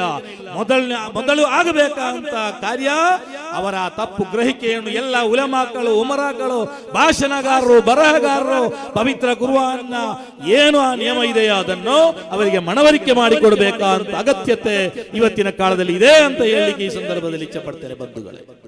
അതുകൊണ്ട് എന്റെ പൊന്നു സഹോദരന്മാരെ, പരിശുദ്ധമായ ഖുർആൻ അത് എപ്പോഴും നമുക്ക് സ്വീകരിക്കാൻ പറ്റുന്ന ഒരു കാര്യമാണ്. കാരണം പരിശുദ്ധ ഖുർആൻ അത് അപ്ഡേറ്റ് ആവേണ്ട ആവശ്യമില്ല. പരിശുദ്ധ ഖുർആൻ അപ്ഡേറ്റ് ആവേണ്ട ആവശ്യമില്ല. അതിനെ ഞങ്ങൾ സ്വീകരിക്കുന്ന സമയത്ത് അതിനെ നമ്മുടെ ഈ കാലത്തിനനുസരിച്ചിട്ട് നല്ല നല്ല പ്രവർത്തനങ്ങളിലൂടെ കാലത്തിനൊത്തിട്ടതിനെ ജനങ്ങൾക്ക് പരിചയപ്പെടുത്തിക്കൊള്ളണമെന്ന് മാത്രം.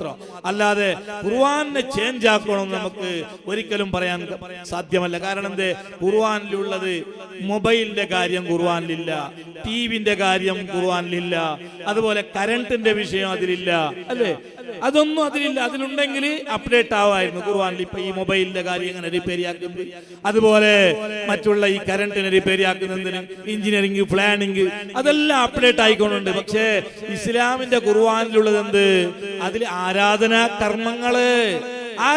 കർമ്മങ്ങള്, അതുപോലെ വിശ്വാസ കർമ്മങ്ങള്, വിശ്വാസ കാര്യങ്ങള്, ആഖിറത്തിന്റെ വിഷയങ്ങള്, ഖബറിന്റെ വിഷയങ്ങള്, ഇതാണ് പരിശുദ്ധ ഖുർആനിലുള്ളത്. നിങ്ങൾ കക്കാൻ പാടില്ല എന്നുള്ളത് അപ്ഡേറ്റ് ആവാൻ സാധിക്കാണോ? കക്കാൻ പാടില്ല എന്ന് ഖുർആനിലുണ്ട്. നിങ്ങൾ കക്കാൻ പാടില്ല. നിങ്ങൾ വ്യഭിചരിക്കരുതെന്ന് ഖുർആനിലുണ്ട്. നിങ്ങൾ പലിശ വാങ്ങരുതെന്ന് ഖുർആനിലുണ്ട്. ഇങ്ങനെയുള്ള കുറെ നിയമങ്ങളാണ് പരിശുദ്ധ ഖുർആനിലുള്ളത്. ഇതിനെല്ലാം അപ്ഡേറ്റ് ആക്കിയിട്ട് ഇനി കക്ക, ഇനി വ്യഭിചരിക്ക, അല്ലെ, ഇനി പലിശ വാങ്ങ എന്നൊന്നും ചെയ്യാൻ സാധ്യമല്ലല്ലോ. അപ്പോ പരിശുദ്ധ ഖുർആൻ അപ്ഡേറ്റ് ആക്കേണ്ട ആവശ്യം അതിലില്ല. കാരണം അങ്ങനത്തെ ഒന്ന് അപ്ഡേറ്റ് ആക്കേണ്ട കാര്യം ഖുർആനിലില്ല. അതുകൊണ്ട് നമുക്ക് അതിനെ അപ്ഡേറ്റ് ആക്കേണ്ടതും ഇല്ല. പിന്നെയോ ആ പരിശുദ്ധ ഖുർആനിൽ ഉള്ളതുപോലെ ഞങ്ങൾ അനുസരിക്കാം. കാരണം നമുക്ക് ഏറ്റവും വലിയ പരിഹാര മാർഗം അത് പരിശുദ്ധ ഖുർആനാണ്. നിങ്ങൾക്കറിയുമോ സഹോദരങ്ങളെ, അഷ്റഫുൽ ഖൽഖ് റസൂലുള്ളാഹി സ്വല്ലല്ലാഹു അലൈഹി വസല്ലമ തങ്ങൾ ഒരു ദിവസം പറഞ്ഞു, അലി റളിയല്ലാഹു അൻഹു വിളിച്ചിട്ട്, അലിയേ അലാ ഇന്നഹാ സതകൂനു ഫിത്ന, അലിയേ കാലക്രമേണ കാലത്തിനനുസരിച്ചിട്ട് കാലക്രമേണ ഇങ്ങനെ പോകുമ്പോ, മുന്നോട്ട് പോകുമ്പോ ദുനിയാവില് മുഴുവനും ഫിത്നകൾ ഉണ്ടാകും അലിയേ. നിങ്ങൾ വിചാരിക്കാത്ത ഫിത്നകള്, മനസ്സിൽ ഊഹിക്കാത്ത ഫിത്നകള് പലതും നാട്ടിലുണ്ടാകും അലിയേ. അപ്പൊ അല്ലാഹുവിന്റെ റസൂലിനോട് അലി റളിയല്ലാഹു അൻഹു ചോദിച്ചു, മൽ മഖ്റജു മിൻഹാ യാ റസൂലല്ലാഹ്. ദുനിയാവിലെ നാശനഷ്ടങ്ങളും ഫിത്നകളും ഫസാദുകളും പൊട്ടിപ്പുറപ്പെടുന്ന സമയത്ത് അതിൽ നിന്ന് രക്ഷപ്പെടാനുള്ള വഴി എന്ത് നബിയേ? ആ സമയത്താണ് അല്ലാഹുവിന്റെ റസൂല് പറയുന്നത്, കിതാബുല്ലാഹ്, അല്ലാഹുവിന്റെ കിതാബാണ്. രക്ഷപ്പെടാനുള്ള വഴി, നിങ്ങൾക്ക് സലാമത്താകാനുള്ള വഴി അത് പരിശുദ്ധ ഖുർആനാണ്. കാരണം ഫീഹി നബഉ മാ ഖബലകും വഖബറു മാ ബഅദകും വഹുക്മു മാ ബൈനകും ഹുവൽ ഫസ്ലു ലൈസ ബിൽ ഹസ്ൽ. ആ പരിശുദ്ധ ഖുർആൻ അത് സാധാരണ ഗ്രന്ഥമല്ല. അതിൽ നിങ്ങൾക്ക് മുൻഗാമികളുടെ വർത്തമാനങ്ങളുണ്ട്, ഇനി വരാൻ പോകുന്ന കാര്യങ്ങളും അതിലുണ്ട്. നിങ്ങളുടെ ഇടയിലുള്ള പ്രശ്നങ്ങൾക്ക് അതിൽ പരിഹാരമുണ്ട്. അത് ഹക്കിന്റെയും ബാത്തിന്റെയും ഇടയിൽ വേർതിരിക്കുന്ന ഒരു ഗ്രന്ഥമാണ്. അത് കളിയല്ല, അത് തമാശയല്ല. ഇത് പരിശുദ്ധ ഖുർആനെ സംബന്ധിച്ച് അല്ലാഹുവിന്റെ റസൂൽ പറഞ്ഞു. എന്നിട്ട് ദീർഘമായ ഹദീസിൽ അവസാനം അല്ലാഹുവിന്റെ റസൂൽ പറഞ്ഞു, വലാ യൻഖളി അജായിബു, പരിശുദ്ധ ഖുർആന്റെ അത്ഭുതം ഖിയാമത്ത് നാൾ വരെ തീർന്നു പോകുന്നതല്ല. സുബ്ഹാനല്ലാഹ്. ഖിയാമത്ത് നാൾ വരെ ഖുർആന്റെ അത്ഭുതം ഇങ്ങനെ ഓരോന്നോരോന്നായി ഇങ്ങനെ പ്രത്യക്ഷപ്പെട്ടുകൊണ്ടേ ഇരിക്കും. അഷ്റഫുൽ ഖൽഖ് റസൂലുള്ളാഹി സ്വല്ലല്ലാഹു അലൈഹി വസല്ലം നമ്മെ പഠിപ്പിച്ചു. അതുകൊണ്ട് ആ ഖുർആനെ മനസ്സിലാക്കി അതിനെ അനുസരിച്ച് നമ്മുടെ ജീവിതത്തിൽ കൊണ്ടു നടക്കുക എന്നുള്ളത് അത് വലിയ ഒരു കറാമത്താണ്, വലിയ ഒരു ത്യാഗമാണ്. അത് ഏറ്റവും വലിയ തഖ്വയാണ്. ഇന്നത്തെ വിഷയം കൂടിയതാണല്ലോ നമ്മുടെ ഉസ്താദ് അബ്ദുൽ അസീസ് ദാരിമി ഉസ്താദ്. ആ വിഷയം ആസ്പദമാക്കി നല്ലപോലെ സംസാരിക്കും ഇൻഷാ അല്ലാഹ്. അപ്പോ തഖ്വ എന്ന് പറഞ്ഞാൽ തന്നെ ഇംതിസാലു അവാമിരില്ലാഹ്, അല്ലാഹുവിന്റെ കൽപ്പനകളെ അനുസരിക്കുക. വജിത്നാബു നവാഹി, അല്ലാഹു വിരോധിച്ച കാര്യങ്ങളെ എന്താക്കുക, നമ്മളും വിരോധിക്കുക. ഇതാണ് ഏറ്റവും വലിയ തഖ്വ. തഖ്വയുടെ മാനദണ്ഡം അതാണ്. അല്ലാതെ ഒരു കേവലം ഒരു തസ്ബീഹിന്റെ മാല പിടിച്ചിട്ട് ഒരു പച്ച തട്ടയിട്ടിട്ട്, ഇന്നൊക്കെ നമുക്കറിയാലോ തരീഖത്തിന്റെ കാലമാണ്, കള്ള തരീഖത്തിന്റെ കാലമാണ്. പലപ്പോഴും പല ശൈഖന്മാർ ചമഞ്ഞുകൊണ്ട് ജനങ്ങളെ പിഴപ്പിച്ചുകൊണ്ടിരിക്കുന്ന ഒരു കാലഘട്ടമാണിത്. തഖ്വ എന്ന് പറഞ്ഞാൽ അവരുടെ ധാരണ ഏതെങ്കിലും ദർഗയുടെ അടുത്ത് വന്നിട്ട് മൂലയിൽ ഇരുന്നിട്ട് തസ്ബീഹിന്റെ മാല പിടിച്ചാൽ അതാണ് വലിയ തഖ്വ. അല്ല, തഖ്വ എന്ന് പറഞ്ഞാൽ അടിസ്ഥാനപരമായിട്ട് ഇംതിസാലു അവാമിരില്ലാഹ്, അള്ളാഹു കൽപ്പിച്ച കാര്യങ്ങളെ അനുസരിക്കുക, അള്ളാഹു വിരോധിച്ച കാര്യങ്ങളെ വർജിക്കുക. അപ്പൊ നമ്മൾ അതിനെപ്പറ്റി പരിശോധിക്കണം. എന്താണ് അള്ളാഹു നമ്മളോട് കൽപ്പിച്ചത്, എന്താണ് നമ്മളോട് വിരോധിച്ചത്? അങ്ങനെ അനുസരിച്ച് ആ ഖുർആനെ അനുസരിച്ചുകൊണ്ട് നമ്മൾ മുന്നോട്ട് പോകുമ്പോ നമ്മൾ ഈ ദുനിയാവിൽ വെച്ചിട്ട് ഏറ്റവും നല്ല ഗ്രേഡുള്ള മനുഷ്യന്മാരാകുന്നു, ഏറ്റവും വലിയ ഈമാനുള്ള ആളുകളാകുന്നു, നമ്മുടെ ഈമാൻ ഏറ്റവും വലിയ തിളക്കമുണ്ടാകുന്നു. നിങ്ങൾ മനസ്സിലാക്കണം, അല്ലാഹുവിന്റെ റസൂൽ സല്ലല്ലാഹു അലൈഹി വസല്ലമ തങ്ങൾ ഒരു ദിവസം സ്വഹാബികളോട് വന്ന് ചോദിച്ചു, അല്ലയോ സ്വഹാബികളെ, അയ്യുൽ ഖലായിഖി അഅജബു ഇലൈക്കും ഈമാനാ, ഈമാന്റെ കാര്യത്തിൽ ഏറ്റവും അത്ഭുതകരമായ ആളുകൾ ആരാണെന്ന് നിങ്ങൾ എനിക്ക് പറഞ്ഞു തരുമോ? സഹാബികളോട് ചോദിക്കുകയാണ് അല്ലാഹുവിന്റെ റസൂൽ, ഈമാന്റെ കാര്യത്തിൽ ഏറ്റവും അത്ഭുതകരമായ ആളുകൾ ആരാ? അപ്പോ സഹാബികൾ പറഞ്ഞു, ഹുമൽ മലായികത്തു യാ റസൂലല്ലാഹ്, നബിയെ അത് മലായികത്തുകളായിരിക്കും. ഏറ്റവും അത്ഭുതകരമായ ഈമാനിന്റെ ആളുകൾ അത് മലായികത്തുകളായിരിക്കും. ആ സമയത്ത് അല്ലാഹുവിന്റെ റസൂൽ എന്താ മറുപടി പറഞ്ഞത്? സുബ്ഹാനല്ലാഹ്, വമാലഹും ലാ യുമിനൂന വഹും ഇൻദ റബ്ബിഹിം. മലായികത്തിന്റെ ഈമാനിന്റെ കാര്യത്തിൽ ഞാൻ ആശ്ചര്യപ്പെടുന്നില്ല. കാരണം അവര് അള്ളാഹുവിനെ കാണുകയാണ്, അള്ളാഹുവിന്റെ നരകവും സ്വർഗവും എല്ലാം അവര് കണ്ണുകൊണ്ട് കണ്ടുകൊണ്ടിരിക്കുകയാ. അവർ അള്ളാഹുവിന്റെ അടുക്കൽ തന്നെ ഉള്ളവരാ. അതുകൊണ്ട് അവർ ഈമാന് കൊള്ളണം, അവർക്ക് വിശ്വാസം വേണം, ഈമാന് വേണം. അവരുടെ ഈമാന്റെ കാര്യത്തിൽ ഞാനൊന്നും അത്ഭുതപ്പെടുന്നില്ല സഹാബികളെ. അപ്പൊ പിന്നാരായിരിക്കും ഏറ്റവും മാറ്റുള്ള ഏറ്റവും അത്ഭുതകരമായ ഈമാന്റെ ആളുകള്? അപ്പോ സഹാബികൾ പറഞ്ഞു, എന്നാ അമ്പിയാക്കന്മാരായിരിക്കും നബിയെ. അപ്പോഴും അല്ലാഹുവിന്റെ റസൂൽ പറഞ്ഞു, വമാലഹും ലാ യുമിനൂന വൽ വഹ്യു യൻസലു അലൈഹിം. അമ്പിയാക്കന്മാരുടെ ഈമാന്റെ കാര്യത്തിൽ ഞാൻ ആശ്ചര്യപ്പെടുന്നില്ല. ഈമാന് തിളക്കമുണ്ടായിരിക്കും, അത് നല്ല 916 ആയിരിക്കും, പക്ഷേ അതിൽ ഞാൻ അത്ഭുതപ്പെടുകയൊന്നും ചെയ്യുന്നില്ല. കാരണം അവർക്ക് അള്ളാഹുവിന്റെ മലായികത്തുകൾ വഹി ഇറക്കി കൊടുക്കുന്നുണ്ട്, ജിബ്രീലിനെ അവർ കാണുന്നുണ്ട്, വഹി അവർക്ക് വരുന്നുണ്ട്. അതുകൊണ്ട് അവരുടെ ഈമാന്റെ കാര്യത്തിൽ ഞാൻ ആശ്ചര്യപ്പെടുന്നൊന്നുമില്ല. അപ്പൊ പിന്നാരായിരിക്കും? അപ്പൊ സഹാബികൾ പറഞ്ഞെന്നാ പിന്നെ ഞങ്ങൾ തന്നെയാ. ഫനഹനു യാ റസൂലല്ലാഹ്, ഞങ്ങളാണ് നബിയെ ഈമാന്റെ കാര്യത്തിൽ അത്ഭുതമുള്ളവര്.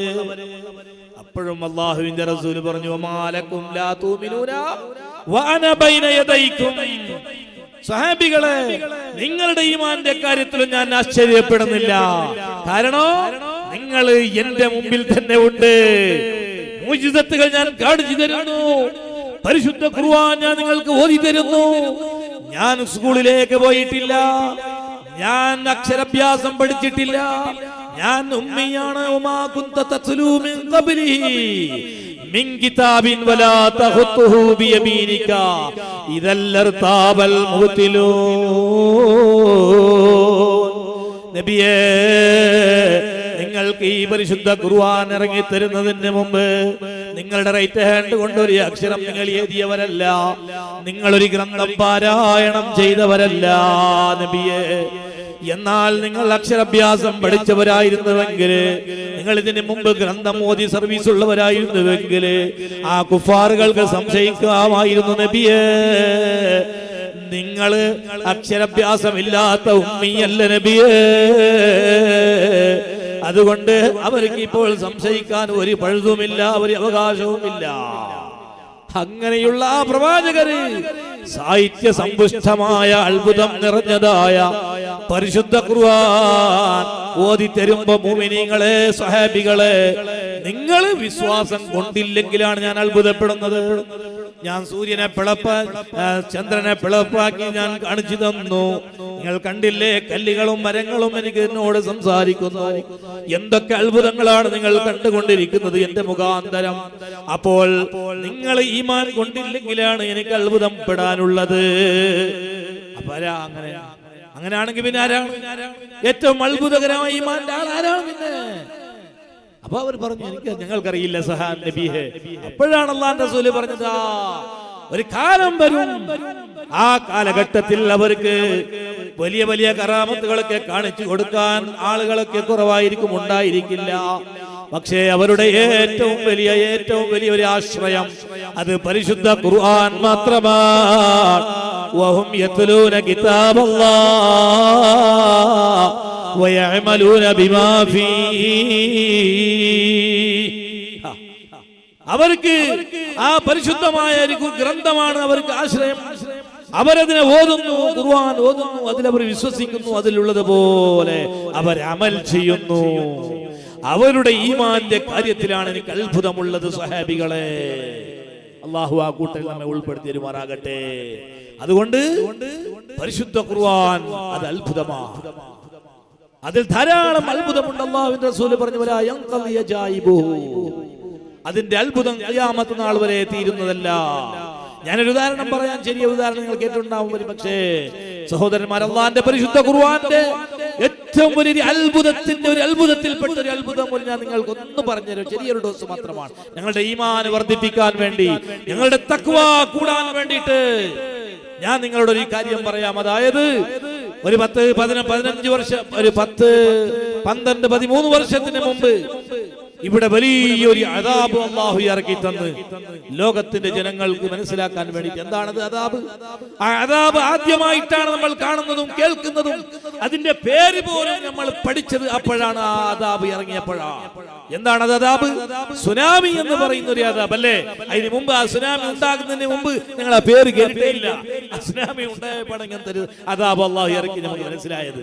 കടൽ മുഴുവനും കരയിലേക്ക് വന്നിട്ട് അടഞ്ഞുപോയി. സുബ്ഹാനല്ലാഹ്. അങ്ങനെ അതിന്റെ ശേഷം, ആ സുനാമി വന്നതിന്റെ ശേഷം വിജ്ഞാനിമാര് പുകഞ്ഞ് ആലോചിച്ചിട്ട് എന്താണ് ഈ സുനാമി ഉണ്ടാവാൻ കാരണോ എന്നവരെ ഞങ്ങൾക്ക് പഠിപ്പിച്ചു തന്നു. എന്താണത് കാരണം? കടലിന്റെ അടിഭാഗത്തിലുള്ള അഗ്നിപർവ്വതങ്ങൾ, ജ്വാലാമുഖി, അത് സ്ഫോടമായതാണ്, അത് പൊട്ടിപ്പോയതാണ് സുനാമി ഉണ്ടാവാൻ കാരണമെന്ന് വിജ്ഞാനിമാർ പറയുന്നു. സുബ്ഹാനല്ലാഹ്, ഇതെന്ത് കളി? കടലിന്റെ അടിയിൽ ജ്വാലാമുഖി, അഗ്നിപർവ്വതം, ഇതെന്താണ്? ഇത് അന്ന് 1400 വർഷങ്ങൾക്ക് മുമ്പ് പ്രവാചകർ റസൂലുള്ളാഹി സ്വല്ലല്ലാഹു അലൈഹി വസല്ലമ തങ്ങളുടെ നാവിലൂടെ അല്ലാഹു സുബ്ഹാനഹു വ തആല ഖുർആനിലൂടെ നമ്മൾക്ക് പഠിപ്പിച്ചു തന്നു. വൽ ബഹരിൽ മസ്ജൂർ, കത്തിക്കപ്പെടുന്ന കടലിനെ തന്നെയാണ് സത്യം. അല്ലേ? ഇത് ഖുർആനിലുള്ളത് തന്നെ ആയത്. കത്തിക്കപ്പെടുന്ന കടലിനെ തന്നെയാണ് സത്യം. സുബ്ഹാനല്ലാഹ്. അതിന്റെ വ്യാഖ്യാനത്തിൽ നമുക്ക് കാണാം, ഹദീസും ഉണ്ട്. എന്താണ് ഹദീസിൽ പറയുന്നത്? ലാ യർകബന്ന റജുലു അലൽ ഫിൽ ബഹരി ഇല്ലാ ഗാസിയൻ ഔ ഹജ്ജൻ ഔ മുഅ്തമിറാ ഫഇന്ന തഹതൽ ബഹരി നാറാ വ തഹതൻ നാരി ബഹറാ. സുബ്ഹാനല്ലാഹ്, എന്തൊരു അത്ഭുതമാണ്! മുജിസത്തിന്റെ വാക്യമല്ലേ ഇത്? ഹദീസല്ലേ ഇത്? എന്താണ് അല്ലാഹുവിന്റെ റസൂൽ? സ്കൂളിലേക്ക് പോകാത്ത പ്രവാചകര്, അക്ഷരാഭ്യാസമില്ലാത്ത പ്രവാചകര്, വിജ്ഞാനത്തിന്റെ ഗണി എന്തെന്നറിയാത്ത പ്രവാചകര് അവിടുന്ന് പറയുകയാണ്, മനുഷ്യന്മാരെ, നിങ്ങൾ കടലിൽ വളരെയധികം കളിക്കുകയോ തമാശ നടത്തുകയോ വേണ്ടാത്ത പ്രവർത്തികളിലോ കടലിൽ നിങ്ങൾ ഏർപ്പെടാൻ പാടില്ല. അനാവശ്യമായി നിങ്ങൾ കടലിൽ യാത്ര ചെയ്യാനും പാടില്ല. ആവശ്യമുണ്ടെങ്കിൽ മാത്രം, അതായത് എന്തെങ്കിലും ഹജ്ജിന് പോകാൻ വേണ്ടിയിട്ടോ, അല്ലെങ്കിൽ യുദ്ധത്തിന്റെ ആവശ്യത്തിന് വേണ്ടിയിട്ടോ, അല്ലെങ്കിൽ വയറ്റിന്റെ മീനി പിടിക്കാൻ വേണ്ടിയിട്ടോ അല്ലാതെ മറ്റൊരു ആവശ്യത്തിനും നിങ്ങൾ കടലിൽ പോകരുത്. കാരണം അവിടെ അതാണ് പറയുന്നത്. കാരണമാണ് വലിയ വിശേഷം. കടലിന്റെ അടിയിൽ അഗ്നിയുണ്ട്, തീയുണ്ട്. ഇത് എപ്പാ പറയുന്നത്? 1400 വർഷത്തിന് മുമ്പാ പറയുന്നത്. അപ്പൊ വിജ്ഞാനത്തിന്റെ കണിക പോലും ഈ ദുനിയാവിലില്ല. 1400 വർഷത്തിന് മുമ്പ് വേണ്ട, ഒരു 50-60 വർഷത്തിന് മുമ്പ് നമുക്ക് എന്തെങ്കിലും അറിയോ ഈ വിജ്ഞാനത്തിന്റെ വകയിൽ? ഈ കരണ്ടും മറ്റൊക്കെ വരുന്നതിന് മുമ്പ് ഈ ലോകത്തിൽ എന്തെങ്കിലും ഉണ്ടായിരുന്നോ വിജ്ഞാനം? നിങ്ങൾക്കറിയോ, ഫസ്റ്റിന് ബസ് കണ്ടുപിടിച്ച സമയത്ത് ഒരു ജോക്ക് ഉണ്ട്. ഫസ്റ്റിന് ഒരു ബസ്, വലിയൊരു ബസ്, മംഗലാപുരത്ത് പുത്തൂരിലേക്ക് പോകുന്ന ബസ്സല്ലോ. അങ്ങനെ ഈ ബസ് ഭയങ്കര വലിയ ബസ്, ഇപ്പോഴത്തെ പോലത്തെ ബസ് ഒന്നല്ല. അങ്ങനെ ബസ്സിൽ ഇങ്ങനെ പോകുമ്പോക്ക് ആരോ ഒരാള് ബസ്സിന്റെ പിറകിലിരുന്നിട്ട് ഇങ്ങനെ ഈ ഡ്രൈവർ എന്നെ നയിക്കൊണ്ടുണ്ട്. അങ്ങനെ മംഗലാപുരത്തിന് സുബൈക്കന്നെ വിട്ടിട്ട് 9 മണിക്ക് തന്നെ ബീച്ച് റോഡിലേക്ക് എത്തുമ്പോക്ക് 12 മണിക്ക്. കാരണം അത്ര മെല്ലല്ലേ പോകുന്നത്, മറ്റത്തെ ബസ്സല്ലേ, ഇപ്പല്ലേ അപ്ഡേറ്റ് ആയത്. അങ്ങനെ ബീച്ച് റോഡിലേക്ക് ഇറങ്ങിയിട്ട് അവിടെ ഏതൊരു ഹോട്ടലിലേക്ക് ചോറ് കഴിക്കാൻ ഡ്രൈവർ പോയി. അപ്പൊ ഈ ബാക്കിൽ ഇരുന്ന ഈ മനുഷ്യൻ എന്താക്കിന്നറിയോ, ചോറ് വെച്ച് ഡ്രൈവർ വരുമ്പോക്ക് ഈ കുറ്റി കാണുന്നില്ല, ആടാ ഇപ്പൊ ഈ അടിച്ചോണ്ടുണ്ടായിരുന്ന കുറ്റി കാണുന്നില്ല. ഇയാൾ എന്താക്കിയതിനെ ചവിട്ടിട്ട് പൊളിച്ചത്. ഇയാൾ വിചാരിച്ചത് അവിടുന്ന് ഇടത്തോളം ഈ ഡ്രൈവർ ഇതിനെ അപ്പുറം ഇപ്പുറം ഇങ്ങനെ പൊളിക്കാൻ വേണ്ടി ശ്രമിക്കുന്നത് ഇയാൾക്ക് സാധിച്ചിട്ടില്ല എന്ന് പറഞ്ഞിട്ട് ഇയാൾ നല്ലൊരു പണിക്കാരനാ, ഒരു മേസ്ത്രി. ഇയാളിനെ ചവിട്ടിട്ട് പൊളിച്ചിട്ട് പറഞ്ഞു, ഡ്രൈവർ നീ അവിടുന്ന് ഇടത്തോളം ഇങ്ങനെ പൊളിക്കാൻ ശ്രമിച്ചു, നിനക്ക് സാധിച്ചില്ല, ഞാൻ ഒറ്റ അടി കൊണ്ട് അതിനെ പൊളിച്ച് നിനക്ക് തന്നു തന്നു. ഇതുപോലെ ഇത് ഒരു 50-60 വർഷത്തിന്റെ ഒരു കഥയാണ്, മുമ്പത്തെ കഥയാണ്. എന്നാൽ 1400 വർഷത്തിന് മുമ്പ് ഈ ദുനിയാവിന്റെ അവസ്ഥ എന്തായിരിക്കും നിങ്ങൾ മനസ്സിലാക്കി നോക്ക്. ഇരുണ്ട യുഗമാണ്. ആ കാലഘട്ടത്തിലാണ് അള്ളാഹുവിന്റെ റസൂല് പറയുന്നത്, കടലിന്റെ അടിയിൽ എന്തുണ്ട്, അഗ്നിപർവ്വതമുണ്ട്. സുബ്ഹാനല്ലാഹ്. അള്ളാഹു നമ്മുടെ ഈമാൻ വർദ്ധിപ്പിക്കുക തരുമാറാകട്ടെ. അതുകൊണ്ട് എന്റെ പൊന്നു സഹോദരങ്ങളെ, ഇതൊന്നും നമ്മൾ പഠിക്കാത്തത് കൊണ്ട്, ഈ ഇസ്ലാമിന്റെ ഈ ഒരു ശാസ്ത്രീയ വശങ്ങള് നമ്മൾ പഠിക്കാത്തത് കൊണ്ട് നമുക്ക് ഈമാൻ കുറഞ്ഞു വരികയാണ്. അതുകൊണ്ട് ഇസ്ലാമിന്റെ ഈ ആന്തരികമായ വശങ്ങളൊക്കെ നമ്മൾ പഠിച്ചാൽ നമ്മുടെ ഈമാൻ വർദ്ധിക്കും. അള്ളാഹു നമ്മുടെ ഈമാൻ വർദ്ധിപ്പിച്ചു തരുമാറാകട്ടെ സഹോദരന്മാർ. അതുകൊണ്ട് നമുക്ക് ഇവിടെ മനസ്സിലാക്കാനുള്ള ഈ ദുനിയാവൊന്നും അള്ളാഹു വെറുതെ സൃഷ്ടിച്ചതൊന്നുമല്ല. നമ്മൾ മനസ്സിലാക്കണം, ഇന്ന ഫീ ഖൽഖിസ് സമാവാതി വൽ അർളി വഖ്തിലാഫിൽ ലൈലി വൻ നഹാരി ലആയാതിൻ ലിഉലിൽ അൽബാബ്. ഈ ആകാശത്തെയും ഈ ഭൂമിയെയും പടച്ചതിൽ റബ്ബിന്റെ ആയിരിക്കുന്ന ശക്തി, ആ ശക്തി കൊണ്ട് പടച്ചതിൽ വലിയ ദൃഷ്ടാന്തമുണ്ട്. അത് വെറുതെ ഒന്നും പടച്ചതല്ല, അതിൽ വലിയ ദൃഷ്ടാന്തമുണ്ട്. ആർക്കാണ് ദൃഷ്ടാന്തമുള്ളത്? അതിൽ ചിന്തിക്കുന്നവർക്ക് മാത്രം. വക്രമായിട്ട് ചിന്തിക്കുന്നവർക്ക് അതിലൊന്നും വലിയ ദൃഷ്ടാന്തമൊന്നുമില്ല. വക്രമായിട്ട് ചിന്തിക്കുന്ന ആൾക്കാരൊക്കെ ഉണ്ടാവും. ഈ ദീനിന്റെ വിഷയത്തിൽ, ഖുർആന്റെ ഹദീസിന്റെ, ഖുർആൻ ഫിഖിന്റെ എല്ലാം വിഷയത്തിലുണ്ടല്ല, വക്രമായിട്ട് ചിന്തിച്ചിട്ട് പ്രശ്നങ്ങളോട് പ്രശ്നം, ചോദ്യങ്ങളോട് ചോദ്യം, അങ്ങനെ ചോദിക്കാൻ തുടങ്ങിയാൽ പിന്നെ അത് അവസാനം എത്തുന്നത് എവിടേക്കാണ്? അത് നിരീശ്വരവാദത്തിലേക്കാണ് എത്തുന്നത്. മനസ്സിലായില്ലേ? നല്ലതാണോ സ്വീകരിക്കാം, മൗലിദ് ഓതും നല്ലതാണോ സ്വീകരിക്കാം, അതിലൊന്നും വേണ്ടാത്തതില്ലല്ലോ. ഉറൂസ് കഴിക്കുമ്പോൾ അതിൽ എന്തോ വേണ്ടാത്തതുണ്ടോ? ഇല്ല, അപ്പൊ ഇതിനെ സ്വീകരിക്കാം. നമുക്കൊരു അള്ളാഹു ബുദ്ധി തന്നിട്ടുണ്ടല്ലോ, ബുദ്ധി തന്നിട്ടുണ്ട്. ഇങ്ങനെ ഇതെല്ലാം ഒരുത്തനുണ്ടാക്കുന്നത് അതിൽ ഖുർആനിൽ അങ്ങനെ പറഞ്ഞിട്ട് ഉറൂസ് കഴിക്കണം, ഉറൂസിന്റെ പദം എന്നുള്ളത് ആ വാക്യം ഖുർആനിലില്ലല്ലോ, ഹദീസിലില്ലല്ലോ, അതുകൊണ്ട് ഉറൂസ് വേണ്ട. അങ്ങനല്ലേ ഇന്ന് പല ആൾക്കാരും പറയുന്നത്? അവര് മൂർഖന്മാരാണ് യഥാർത്ഥത്തിൽ. നിങ്ങൾക്കറിയാം, പണ്ട് ഒരു ഉസ്താദ് ഉണ്ടായിരുന്നു. ഉസ്താദ് ലീവ് കിട്ടിയിട്ട് പോകുമ്പോക്ക് മുത്താലിമികളെ ഒക്കെ കൂട്ടിക്കൊണ്ട് പോയിതാ. അങ്ങനെ 2 മുത്താലിമികളും ഉസ്താദ് ഇങ്ങനെ കുതിരന്റെ മേലിലാണ്. പണ്ട് ഈ വൈക്കലൊന്നും ഉണ്ടായിരുന്നില്ല. അങ്ങനെ ഈ ഉസ്താദ് ആ ദർസ് ലീവ് കിട്ടിയിട്ട് പോകുമ്പോക്ക് അവിടെ കുറെ കിതാബ്, കെട്ട്, ഡ്രസ് അതെല്ലാം ഉണ്ടായി. അതിനെ കുതിരന്റെ മീത്ത വെച്ചിട്ട് ഉസ്താദ് മീത്ത എഴുതിട്ട് മക്കൾ ഇങ്ങനെ താത്ത ഇങ്ങനെ നടന്നുകൊണ്ട് പോകുമ്പോക്ക് ഉസ്താദ് പറഞ്ഞു, മക്കളെ ഈ കുതിരന്റെ മീത്തന്ന് എന്തെങ്കിലും താഴേക്ക് വീണെങ്കിൽ, കെട്ടൊന്നും ശരിയായിട്ടില്ല, താഴേക്ക് വീണെങ്കിൽ ഇങ്ങനെ പറക്കി തരണോ. അങ്ങനെ കുറെ അപ്പുറം എത്തുമ്പോ ഈ കുതിര ചാണകം. അപ്പൊ ഈ മുത്താലിം ഈ ചാണകത്തിനെ കൊണ്ട് ഇട്ട് കൊടുത്ത് മീത്തന്ന് വീണെങ്കിൽ താഴേക്ക് വീണെങ്കിൽ തരണമെന്നല്ലേ പറഞ്ഞത് ഉസ്താദിന്റെ ബാഗ്. അപ്പോ ഇയാള് ഉസ്താദ് പറഞ്ഞു, മക്കളെ നിങ്ങൾക്ക് ഇത് ബിരാന്ത്, നിങ്ങൾക്ക് അത്ര ബുദ്ധിയില്ലേ, ഇത് ഞാൻ നിനക്ക് ലീസ്റ്റ് ആക്കിയിട്ട് തരാം എന്ന് പറഞ്ഞിട്ട് അതിൽ കുറെ എന്തല്ല ഈ കെട്ടിൽ എന്തൊക്കെയുണ്ട് അതിന്റെ എല്ലാം ലീസ്റ്റ് ആക്കിയിട്ട് കൊടുത്തു. ലിസ്റ്റിലെല്ലാം ഉണ്ട്, ഡ്രസ്സും കിതാബും അതെല്ലാം ലീസ്റ്റ് ആക്കിയിട്ട് കൊടുത്തിട്ട് അങ്ങനെ ഈ മക്ക ഈ ലീസ്റ്റിനെ ഓതിയോണ്ട് പോയിട്ട് കുറച്ച് അപ്പുറത്തുമ്പോ ഈ ഉസ്താദിന് തല ചുറ്റിട്ട് താഴേക്ക് വീണ. അപ്പൊ മക്ക ലീസ്റ്റ് നോക്കുന്ന ഉസ്താദിന്റെ പേര് ലീസ്റ്റിലുണ്ടാ, ഉസ്താദിന്റെ പേരില്ല. അങ്ങനെ ഉസ്താദിനെ അവരെ വിട്ടിട്ട് കുതിരന്റെ മീത്ത ഇവർ പോയി. മനസ്സിലായില്ലേ പറഞ്ഞത്? ഇതുപോലെയാണ് നമ്മളെ ഇപ്പത്തെ ഈ സലഫിയും അതുപോലെ പുത്തൻവാദികളുടെ കഥ. അങ്ങനെ ലീസ്റ്റ് നോക്കുന്നു, ഖുർആനിലുണ്ട്, ഹദീസിലുണ്ടാകും, ലീസ്റ്റ് നോക്കിയിട്ട് എല്ലാം വിട്ടോണ്ട് പോയിട്ട് പിന്നെ എന്തും ഇല്ല. പിന്നെ അവസാനം നിരീശ്വരവാദത്തിലേക്കാണ് എത്തുന്നത്. അല്ലാഹു നമ്മളെ കാക്കട്ടെ, നമ്മുടെ മക്കളെ കാക്കട്ടെ നിരീശ്വരവാദത്തിലേക്ക്. അതുപോലെ പിന്നെ എവിടേക്കാണ് എത്തുന്നത്? ഐസിസ്, ഭയോത്പാദന. ഈ ഭയോത്പാദനയുടെ മൂലം ഇതാണ്. ഖുർആന് അർത്ഥം വെച്ചതാണ്. ഖുർആന് അർത്ഥം വെച്ച് ജിഹാദ് ചെയ്യണം, യുദ്ധം ചെയ്യണം എന്ന് പറഞ്ഞിട്ട് അർത്ഥം വെച്ചിട്ട് അവസാനം ദമ്മാജിക്ക് പോയിട്ട് അവിടെ ആട് മേയ്ക്കാൻ നടക്കും. ആട് മേയ്ക്കാൻ എന്താ ഇതിനൊക്കെ എന്താ പരിഹാരമുള്ളത്? എന്റെ പൊന്നു സഹോദരന്മാർ, കൊണ്ട് ചെറിയ വിഷയമൊന്നുമല്ല ഇത്. സുന്നത്ത് ജമാഅത്തിൽ തെറ്റിപ്പോയാ പിന്നെ എല്ലാം തെറ്റിപ്പോയി. പിന്നെ നിങ്ങളെ മക്കളെ കിട്ടൂല നിങ്ങൾക്ക്. അതൊരു നശയാണ്, അതൊരു പിരാന്താണത്. തടിയിലേക്ക് കയറുന്ന ഒരു പിരാന്താണ്. അതിൽ പോയിട്ട് അവസാനം യുദ്ധം ചെയ്തിട്ട് ഭയോത്പാദനമായിട്ട് ആത്മഹത്യ ബോംബറായിട്ട് മരിക്കാൻ അവിടെ കാതി എത്തിക്കുന്നത്. അള്ളാഹു നമ്മളെ കാക്കട്ടെ. എന്താ ഖുർആനിലും ഹദീസിലും എന്തൊക്കെയുണ്ട്? അതിന് ആലിമീങ്ങൾ എങ്ങനെ മനസ്സിലാക്കി തരുന്ന അതുപോലെ പഠിച്ചിട്ട് അതിനെ മുന്നോട്ട് പോകണം. ഇപ്പൊ ഹദീസിലുണ്ട്, ഉദാഹരണത്തിന് ഹദീസിൽ 2 കുതിരനെ വളർത്തിയെങ്കിലും അവൻ സ്വർഗത്തിൽ, അല്ലെ? ഹദീസിലുള്ളതാണ്. കുതിരനെ വളർത്തിയിട്ട് സ്വർഗത്തിലേക്ക് ഇന്ന് ഞങ്ങൾക്ക് പോകാൻ സാധ്യമുണ്ടോ? കുതിരനെ വളർത്തിയാല് അത് എപ്പോൾ പറഞ്ഞതാണ്? ആ സമയത്ത് യുദ്ധത്തിന്റെ അന്ന് കുതിരയാണ് അന്ന്. പക്ഷെ ഇന്ന് നമുക്ക് യുദ്ധം ചെയ്യാൻ കുതിരന്റെ ആവശ്യമില്ല.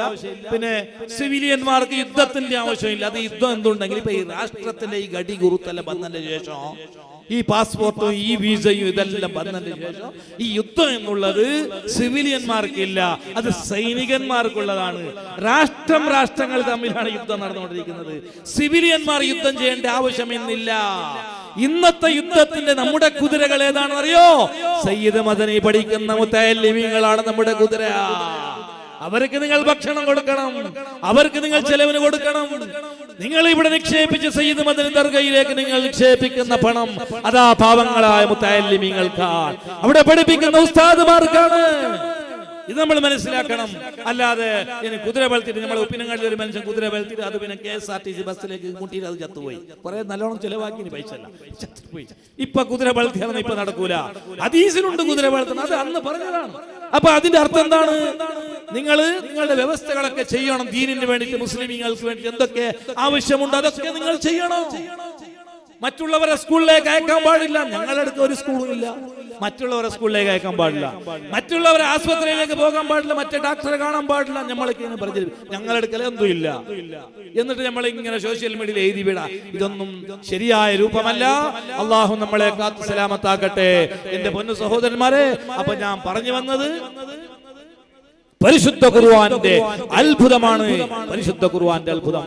അതുകൊണ്ട് ആ ഖുർആന്റെ അത്ഭുതങ്ങൾ മനസ്സിലാക്കുമ്പോ അതിന്റെ ആ അത്ഭുതത്തിൽ നമ്മൾ മനസ്സിലാക്കിയിട്ട് അതിന്റെ നിയമങ്ങളെ പാലിച്ചിട്ട് അതിന്റെ എല്ലാ വശങ്ങളെയും മനസ്സിലാക്കിയിട്ട് നമ്മൾ മുന്നോട്ട് പോകുമ്പോ നമുക്ക് വലിയ ഈമാൻ വർദ്ധിക്കുന്നു, നമ്മുടെ തഖ്വ വർദ്ധിക്കുന്നു.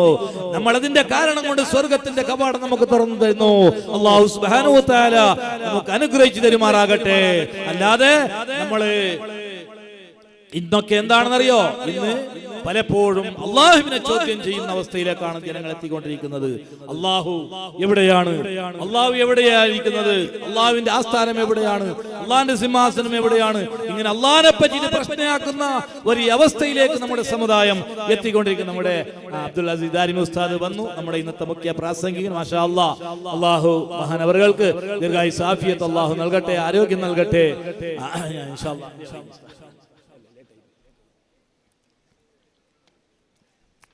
അപ്പോ നമ്മുടെ തഖ്വാനെ നമ്മൾ ഭദ്രമാക്കുക, തഖ്വ ഭദ്രമാക്കുക. മഹാന്മാരായ ആലിമീങ്ങൾ, സുന്നത്ത് ജമാഅത്തിന്റെ ആലിമീങ്ങൾ നിങ്ങൾക്ക് എന്താണോ പറഞ്ഞു തരുന്നത് അതനുസരിച്ച് അവർ ആലിമീങ്ങൾ ഇസ്ലാമിന്റെ നെടും തൂണുകളാണ്. കണ്ടില്ലേ, അവിടെ അഡ്യാറിലെ ആലിമീങ്ങൾ വിളിച്ചപ്പോ എല്ലാം വന്നെത്തിയില്ലേ? എല്ലാവരും വന്നെത്തി. അത് ആലിമീങ്ങളുടെ അംഗീകാരമാണ്. ആ പ്രവർത്തനം തുടരണം. ആലിമീങ്ങളുടെ നേതൃത്വത്തിൽ ഉമറാക്കളുടെ സപ്പോർട്ടോടുകൂടി നല്ല നല്ല പ്രവർത്തനങ്ങളൊക്കെ നമ്മൾ ചെയ്തു വരണം. അള്ളാഹു അനുഗ്രഹിക്കട്ടെ. അല്ലാതെ വക്രമായ ചോദ്യങ്ങളൊക്കെ ചോദിച്ചുകൊണ്ട് മുന്നോട്ട് പോയാൽ നമ്മൾ നിരീശ്വരവാദത്തിലേക്ക് എത്തും. അള്ളാഹു നമ്മെ കാക്കട്ടെ. അള്ളാഹുവിനെ സംബന്ധിച്ച് നമ്മൾക്ക് മനസ്സിലാക്കാൻ സാധ്യമല്ല. നമ്മൾ എന്താ മനസ്സിലാക്കേണ്ടതെന്നറിയോ? അള്ളാഹുവിന്റെ സൃഷ്ടി വൈഭവങ്ങളെ സംബന്ധിച്ച് നമ്മൾ ചിന്തിക്കണം. അതാണ് ഞാൻ പറഞ്ഞത്, ഇന്ന ഫീ ഖൽഖിസ് സമാവാതി വൽ അർളി വഖ്തിലാഫിൽ ലൈലി വൻ നഹാർ. ഒരു ദിവസം സ്വഹാബികൾ ഇങ്ങനെ മൗനത്തിൽ ഇരിക്കുകയാണ്, മൗനം. അപ്പൊ എന്താ? അള്ളാഹുവിന്റെ റസൂൽ ചോദിച്ചു, മാലക്കും ലാ തതകല്ലമൂന, എന്താ നിങ്ങൾ സംസാരിക്കുന്നതല്ല, മൗനമായിട്ടുണ്ടല്ലോ, മൗനമായിട്ട്. അപ്പൊ അവർ പറഞ്ഞു, നബിയെ ഞങ്ങള് നതഫക്കറു ഫീ ഖൽഖില്ലാഹ്, അല്ലാഹുവിന്റെ സൃഷ്ടി വൈഭവങ്ങളെ സംബന്ധിച്ച് ഞങ്ങൾ ചിന്തിച്ചുകൊണ്ടിരിക്കുകയാണ് നബിയെ. ഇപ്പൊ അല്ലാഹുവിന്റെ റസൂൽ പറഞ്ഞു കദാലിക തഫക്കറൂ ഫി ഖൽഖില്ലാഹ് വലാ തഫക്കറൂ ഫില്ലാഹ്. അതെ, നിങ്ങൾ അള്ളാഹുവിന്റെ സൃഷ്ടികളെ സംബന്ധിച്ച് ചിന്തിക്കുക. അള്ളാഹുവിനെ സംബന്ധിച്ച് അള്ളാഹുവിന്റെ ധാത്ത്, അള്ളാഹുവിന്റെ ശരീരം അതെങ്ങനെ, അത് കറുത്തിട്ടോ വെളുത്തിട്ടോ അങ്ങനെ അതിന്റെ ഡൈനാമിക് എങ്ങനെയൊക്കെ നിങ്ങൾ അതിനെ ചിന്തിക്കാനൊന്നും പോണ്ട. നിങ്ങൾ അള്ളാഹുവിന്റെ സൃഷ്ടി വൈഭവങ്ങളെ സംബന്ധിച്ച് ചിന്തിച്ചാൽ അത് തന്നെ മതി അള്ളാഹുവിലേക്ക് എത്താൻ. അങ്ങനെ നിങ്ങൾ ചിന്തിക്കുക. അള്ളാഹുവിനെ സംബന്ധിച്ച് നിങ്ങൾ ചിന്തിക്കാൻ പോണ്ട. നിങ്ങൾക്ക് പിന്നാന്തായി പോകും, തലയെത്താൻ സാധ്യമല്ല. സാധ്യമുണ്ടോ? അള്ളാഹുവിന്റെ ആ ധാത്തുകളെ സംബന്ധിച്ച്, അവന്റെ ശരീരത്തെ സംബന്ധിച്ച് നമ്മൾ ചിന്തിച്ചിട്ട് നമുക്ക് അതിനെ മനസ്സിലാക്കാൻ സാധ്യമുണ്ടോ? ഒരിക്കലും സാധ്യമല്ല. അത്ര കണ്ട് ബുദ്ധി നമ്മൾക്ക് നൽകിയിട്ടില്ല. നിങ്ങൾക്ക് കുറച്ചേ ഇൽമ നൽകപ്പെട്ടിട്ടുള്ളൂ. അള്ളാഹനെ മനസ്സിലാക്കാനുള്ള ഇൽമൊന്നും നിങ്ങൾക്കില്ല. അത് സാധ്യവുമല്ല മഖ്ലൂഖിന്. അള്ളാഹു നമ്മുടെ ഈമാൻ വർദ്ധിപ്പിച്ചു തരുമാറാകട്ടെ. അതുകൊണ്ട് പണ്ടൊരാൾ ഒരു ചെറിയ സ്റ്റോറി, ഒരു കഥ പറഞ്ഞു ഞാൻ എടുത്താ ഉസ്താദിന് വിട്ടുകൊടുക്കാം. പണ്ടൊരു ഉസ്താദിനെടുക്ക ഒരു 4-5 ബാലക്കാർ വന്നാലോ, ഉസ്താദ് ഞങ്ങൾക്ക് അള്ളാഹനെ കാണണോ, അള്ളാഹനെ കാണണോ. അതെയാ, കാണിച്ചു തരാം, പേടിക്കണ്ട. കാരണം ആ ഉസ്താദ് അപ്ഡേറ്റ് ആയ ആള്, അയാൾ കുറച്ച് അറിയാം, ടെക്നിക്കൽ അറിയാം. നിങ്ങൾക്ക് അള്ളാഹനല്ല കാണേണ്ടത്, ഞാൻ കാണിച്ചു തരാം. നിങ്ങൾ നോക്കണം, ഒരു ആഴ്ച നോമ്പ് പിടിക്കണം. അവർ നോമ്പ് ജീവിതത്തിൽ പിടിക്കാത്ത മനുഷ്യൻ പറ, അങ്ങനെ ഏതായിട്ട് ഒരാഴ്ച നോമ്പ് പിടിക്കും. അള്ളാഹനെ കാണണമല്ല, ഒരാഴ്ച നോമ്പെല്ലാം പിടിച്ച് എല്ലാം ഹക്കടപാടെല്ലാം വീട്ടിയിട്ട് എല്ലാം തൗബെല്ലാം ആക്കിയിട്ട് പറഞ്ഞോ 12 മണിക്ക്, അടുത്ത വെള്ളിയാഴ്ച 12 മണിക്ക് പറഞ്ഞോ. എല്ലാം തൗബെല്ലാം ആക്കി നോമ്പ് പിടിച്ച് 12 മണിക്ക് വന്നിട്ട് ബാലക്കാരെ പിടിച്ച് ഉസ്താദ് പറഞ്ഞു, മക്കളെ ഞാൻ നിങ്ങൾക്ക് ഇപ്പൊ അള്ളാഹനെ കാണിച്ചു തരുന്നു. പക്ഷെ ഒരു കാര്യമുണ്ട്, ഹറാം പറഞ്ഞവർക്ക് കാണാല അള്ളാഹനെ, നേരെ പറഞ്ഞവർക്ക് മാത്രം, ഉപ്പാക്ക് പറഞ്ഞവർക്ക് മാത്രമേ കാണൂ, ഹറാം പറഞ്ഞവർക്ക് കാണാൻ സാധ്യമില്ല. ഇതാ ഇപ്പൊ 12 മണിക്ക് അവിടെ സൂര്യൻ ഉണ്ടല്ലേ, ആ സൂര്യനിലേക്ക് ഒരു 2 സെക്കൻഡ് നിങ്ങൾ നോക്കണം. ഒരു 2 സെക്കൻഡ് കറക്റ്റ് ചുമ്മാൻ പാടില്ല, കണ്ണ് ചുമ്മാൻ പാടില്ല. ഒരു 2 മിനിറ്റ് നിങ്ങൾ എന്താക്കണോ, ആ സൂര്യനിലേക്ക് നോക്കണോ എന്ന് പറഞ്ഞു. ഈ ബാലക്കാര് സൂര്യനിലേക്ക് നോക്കിയിട്ട് പറഞ്ഞു, ഉസ്താദെ കണ്ട് അള്ളാഹ് ഭയങ്കര ചന്തമുണ്ട്, അള്ളാഹനെ കണ്ട് എന്ന് പറഞ്ഞു. അപ്പോഴാ ഉസ്താദ് പറഞ്ഞു, മക്കളെ നിങ്ങൾ അള്ളാഹനെ കണ്ടിട്ടില്ല എന്ന് എനക്കറിയും. നിങ്ങൾ കണ്ടിരുന്നെന്ന് പറഞ്ഞു, നിങ്ങൾ ആറാം പറഞ്ഞവർന്നാന്ന് വേണ്ടെന്ന് പറഞ്ഞിട്ടല്ല നിങ്ങൾ പറഞ്ഞത്. അതുകൊണ്ട് നിങ്ങൾ അള്ളാഹനെ കണ്ടിട്ടില്ല. ഇത് ഈ സൂര്യൻ എന്ന് പറഞ്ഞെങ്കിൽ അള്ളാഹിന്റെ ചെറിയ ഒരു സൃഷ്ടി. സൂര്യൻ എന്ന് പറഞ്ഞെങ്കിൽ അള്ളാഹിന്റെ ചെറിയ ഒരു സൃഷ്ടി. അത് ചെറിയ സൃഷ്ടി എന്ന് പറഞ്ഞെങ്കിൽ ഞങ്ങളെ ഈ ഭൂമിയിലേക്ക് ടച്ചാക്കി നോക്കുമ്പോ, ഓലിക്കാക്കി നോക്കുമ്പോ അത് ഭയങ്കര വലുത്. സൂര്യന്റെ സുബ്ഹാനല്ലാഹ്, ഈ നമ്മളെ 200 ചില്ലാനൻ രാഷ്ട്രവും അതിന്റെ 3 ഇരട്ടി വരുന്ന ഈ കടലും ഇതെല്ലാം കൊണ്ടുപോയിട്ട് സൂര്യനിൽ വെച്ചെങ്കിൽ ഒരു സൂചി വെച്ച പോലെ, സൂചി വെച്ച് എത്ര സ്ഥലം വേണ്ടി ഏതൊക്കെ ഈ ഭൂമി, സൂര്യൻ ചിലങ്ങൾ അത്ര വലുതുണ്ട്. കോടാനുകോടി ഇരട്ടി വലുപ്പം ഈ ഭൂമിനേക്കാൾ. സുബ്ഹാനല്ലാഹ്, സൂര്യൻ തീർന്നയില്ല, അതിന്റെ അപ്പുറം ഗാലക്സികൾ, നക്ഷത്രങ്ങള്. എത്ര നക്ഷത്രം? ഒരു നക്ഷത്രത്തിന്റെ വലിപ്പം ഈ സൂര്യനേക്കാൾ കോടാനുകോടി വലിപ്പം. സൂര്യന്റെ വലിപ്പം ഇപ്പൊ മനസ്സിലായില്ലേ? സൂര്യന്റെ വലിപ്പം ഭൂമിനേക്കാൾ കോടാനുകോടി വലിപ്പമാണ് സൂര്യൻ.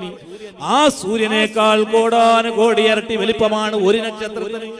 അങ്ങനത്തെ എത്ര നക്ഷത്ര ഉള്ളത്? സുബ്ഹാനല്ലാഹ്, നക്ഷത്രത്തിനേക്കാൾ വലിയ ഗാലക്സികൾ എന്തൊക്കെ ഉണ്ട്.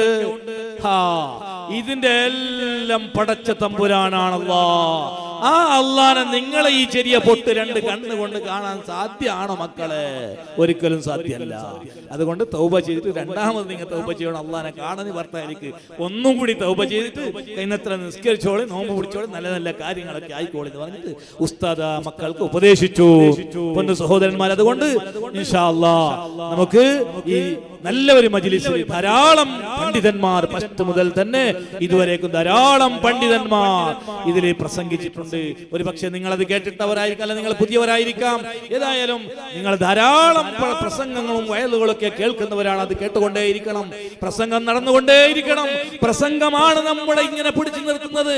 പല ആൾക്കാരും പറയാനുണ്ട്, എന്തിനു ഉസ്താദെ വാൾ ചൊല്ലെ, വാൾ ചെന്ന പോലെ ആവില്ലല്ലേ, നടക്കില്ലല്ലേ, ആര് നടക്കാറ്, വെറുതെ ചൊല്ലെ. അത് വെറുതെയാ, അത് വെറുതെയാണ്. നിങ്ങൾ നോക്ക്, ഈ ദുനിയാവിൽ എത്ര വീടുകളിലാണ് ഇന്നലെ ഒരു കള്ളത്തരം നടന്നു അല്ലേ? ഒരു പുരയിൽ 10-25 പൗണ്ട് കൊണ്ടുപോയി. ഇതിന്റെ ഇടക്ക് നമ്മളെല്ലാം എല്ലാം കഷ്ടപ്പെട്ടിട്ടുള്ള പൊന്നി എടുത്തു വെക്കുന്നത് ലോക്കറിലാണ്. ഇവിടെ ബാങ്കിന്റെ ലോക്കറിലാണ് എടുത്തു വെക്കുന്നത്. ഇതിന്റെ ഇടയ്ക്ക് അടിയനടുക്കയിലെ ബാങ്കിന്റെ ലോക്കറിന് തന്നെ കട്ടോണ്ട് പോയി എന്ന് പറഞ്ഞിട്ട് ഞമ്മ ഈ പൂട്ട് വേണ്ടെന്ന് വെച്ചെങ്കിലാവോ? താക്കോല് വേണ്ട, എത്ര താക്കോൽ ഇട്ടിട്ട് കക്കുന്നവർ കട്ടോണ്ടിരിക്കുന്നു എന്ന് പറഞ്ഞിട്ട് ഞങ്ങൾ താക്കോലിനെ ഒഴിവാക്കി എന്താവും? എല്ലാരും കള്ളന്മാരാവും. ദുനിയാവിലുള്ളവരെല്ലാം കള്ളന്മാരാവും. കാരണം എന്ത്? ഒരു ജ്വല്ലറി കട എന്ന് വെച്ചോളാം. ആ ജ്വല്ലറി കട ഓപ്പൺ ആക്കിട്ട് പോ, താക്കോലൊന്നും ഇല്ല, ബീഗൊന്നും ഇല്ല. അപ്പോ മക്കളെ കെട്ടിച്ചു കൊടുക്കാൻ കഷ്ടമുള്ളവർ ഇനി വലിയ വിഷയമല്ല, അവിടെ തുറന്നിട്ടുണ്ട്, ഒരു 10 പൗണമല്ല, അധികം വേണ്ട, ഒരു 10 പൗൺ കൊണ്ടുവരാം എന്ന് പറഞ്ഞിട്ട് എന്താക്കുമല്ലേ? ഈ പൂട്ടില്ലെങ്കിൽ എത്ര വലിയ തക്കമുള്ളവർ അങ്ങനെ കക്കാൻ തുടങ്ങും. അതുകൊണ്ടാണ് പൂട്ടിന്റെ വ്യവസ്ഥ. അതേപോലെ എന്റെ സഹോദരന്മാരെ, ദുനിയാവില് നമ്മള് എത്ര വയല് പറഞ്ഞാലും തെറ്റ് ചെയ്യുന്നവർ ചെയ്തുകൊണ്ടേയിരിക്കുന്നു പറഞ്ഞിട്ട് വയലും ദീനിന്റെ ഉപദേശങ്ങളും സ്ഥാപനങ്ങളും പ്രസ്ഥാനങ്ങളും എല്ലാം മടക്കി വെച്ചിട്ട് മിണ്ടാതിരുന്നാൽ ഇവിടെ നടക്കൂല. ഖിയാമത്ത് നാൾ അടുത്തു പോകും. ദുനിയാവില് നാശനഷ്ടങ്ങളും ഫസാദുകളും വർദ്ധിപ്പിച്ചു പോകും. അതുകൊണ്ട് പ്രസംഗങ്ങൾ കേൾക്കുക, പ്രത്യേകിച്ച് നമ്മുടെ മക്കൾക്ക് കേൾപ്പിക്കുക. ഇന്ന് മക്കൾക്ക്, ബാല്യക്കാർക്ക് വയലിന്റെ വിഷയം ഇല്ലല്ലോ, കേൾക്കുന്ന വിഷയം ഇല്ല. വയൽ എന്ന് പറഞ്ഞാൽ അവർക്ക് ഭയങ്കര അലർജി അല്ലെ? പണ്ട് കാലത്തൊക്കെ അങ്ങനെ ഉണ്ടായിരുന്നു. ഞാൻ നീട്ടുന്നില്ല എന്റെ സഹോദരന്മാർ. അതുകൊണ്ട് നല്ല രൂപത്തിൽ നല്ല അള്ളാഹുവിന്റെ ദീനിന്റെ അടിസ്ഥാനത്തിലായിട്ട് സന്തോഷത്തോടുകൂടി മാഷാ അല്ലാഹ് നമുക്ക് ഈ ഒരു ഉള്ളാളത്തിന്റെ ദർഗയിൽ വെച്ചിട്ട് ഇങ്ങനെ ഒരു പ്രസംഗിക്കാനുള്ള ഒരു വേദി നമ്മുടെ പ്രവർത്തകന്മാർ, നമ്മുടെ കമ്മിറ്റി ഭാരവാഹികൾ, പ്രത്യേകിച്ച് നമ്മുടെ അനീഫ് ഹാജി, അതുപോലെ സക്കാഫി ഉസ്താദ്, പ്രത്യേകിച്ച് നമ്മുടെ പ്രിയങ്കരനായ സുഹൃത്ത് അബ്ദുള്ള, മുസ്തഫ അബ്ദുള്ള, നമ്മൾ പണ്ട് മുതൽ തന്നെ നമുക്കൊക്കെ വലിയ ഒരു അഭിമാനമാണ്. എല്ലാവരും കൂടി ഇങ്ങനെ ഒരു അവസരം തന്നത് നമുക്കൊരു അഭിമാനം. ഉള്ളാളത്തിന്റെ ദർഗയിൽ വന്നിട്ട് പ്രസംഗിക്കുക എന്ന് പറഞ്ഞെങ്കിൽ ഉസ്താദുമാരെ സംബന്ധിച്ചിട്ട് അതൊരു അഭിമാനമാണ്, ഒരു പ്രതിഷ്ഠയാണ്. ഉള്ളാളത്തിന്റെ ഉറൂസിൽ പോയിട്ട് വയല് പറഞ്ഞല്ലേ, ഒരു പ്രതിഷ്ഠയാണ്. നിങ്ങൾക്കറിയാം, ഉള്ളാൾക്കാർക്ക് അറിയില്ല, പുറത്തുള്ളവർക്ക് അത് അറിയുള്ളൂ. ആ ബഹുമാനം അൽഹംദുലില്ലാ, അതിനെ നിങ്ങൾ ക്ഷണിച്ചിട്ട് കുറച്ച് സംസാരിക്കാൻ നിങ്ങൾ വ്യവസ്ഥ ചെയ്തതിന് ശുക്രൻ. അൽഹംദുലില്ലാ, ലാഖ് ശുക്ർ. നിങ്ങൾക്കൊക്കെ ഈ ഇരിക്കുന്ന നേതാക്കന്മാർക്ക് എല്ലാവർക്കും അല്ലാഹു ആഫിയത്തോടു കൂടിയുള്ള ദീർഘായുസ്. അതുപോലെ ആലിമീങ്ങൾ, നമ്മുടെ ആദം ഫൈസിയുണ്ട്, അജ്ലമുണ്ട്, ഉസ്താദുണ്ട്, മദനി ഉസ്താദ്, അതുപോലെ എം.എച്ച്. ആചാറുണ്ട്, നമ്മുടെ കൊടുകൈധാനി, നമ്മുടെ മദ്രസ മാനേജ്മെന്റിന്റെ പ്രസിഡന്റ്, അതുപോലെ തന്നെ പല ആൾക്കാർ പേരൊന്നും അറിയില്ല, ബേജാറാക്കിയില്ല. എല്ലാവർക്കും നല്ല നല്ല ഉമറാക്കന്മാർ മുഖം കാണുമ്പോൾ തന്നെ വലിയ സന്തോഷം എല്ലാവർക്കും. അതുപോലെ ഈ പ്രസ്ഥാനത്തിന് വേണ്ടിയിട്ട്, ഈ സ്ഥാപനത്തിന് വേണ്ടിയിട്ട്, ഈ ദർഗയും ഈ പള്ളിക്ക് വേണ്ടിയിട്ട് അധ്വാനിച്ച് മരണപ്പെട്ടു പോയ നമ്മുടെ പൂർവ്വഗാമികൾ, ആലിമീങ്ങൾ, സാദാത്യങ്ങൾ എല്ലാവരുടെ ഖബറിന് അല്ലാഹു സ്വർഗ്ഗത്തോപ്പാക്കി കൊടുക്കട്ടെ. അതുപോലെ ജീവിച്ചിരിക്കുന്നവർക്ക് അല്ലാഹു ആഫിയത്തോടു കൂടിയുള്ള ദീർഘായുസ് നൽകട്ടെ എന്ന് മാത്രം പ്രാർത്ഥിച്ചുകൊണ്ട് നിങ്ങളോടും ദുആ കൊണ്ട് വസിയ്യത്ത് ചെയ്തുകൊണ്ട് തൽക്കാലം നിർത്തുന്നു. വആഖിറു ദഅവാനാ അൽഹംദുലില്ലാഹി റബ്ബിൽ ആലമീൻ. അസ്സലാമു അലൈക്കും വറഹ്മത്തുള്ളാഹി വബറകാതുഹു. ഇസ്ലാമിನಲ್ಲಿ ಭಯೋತ್ಪಾದನೆ ಇಲ್ಲ.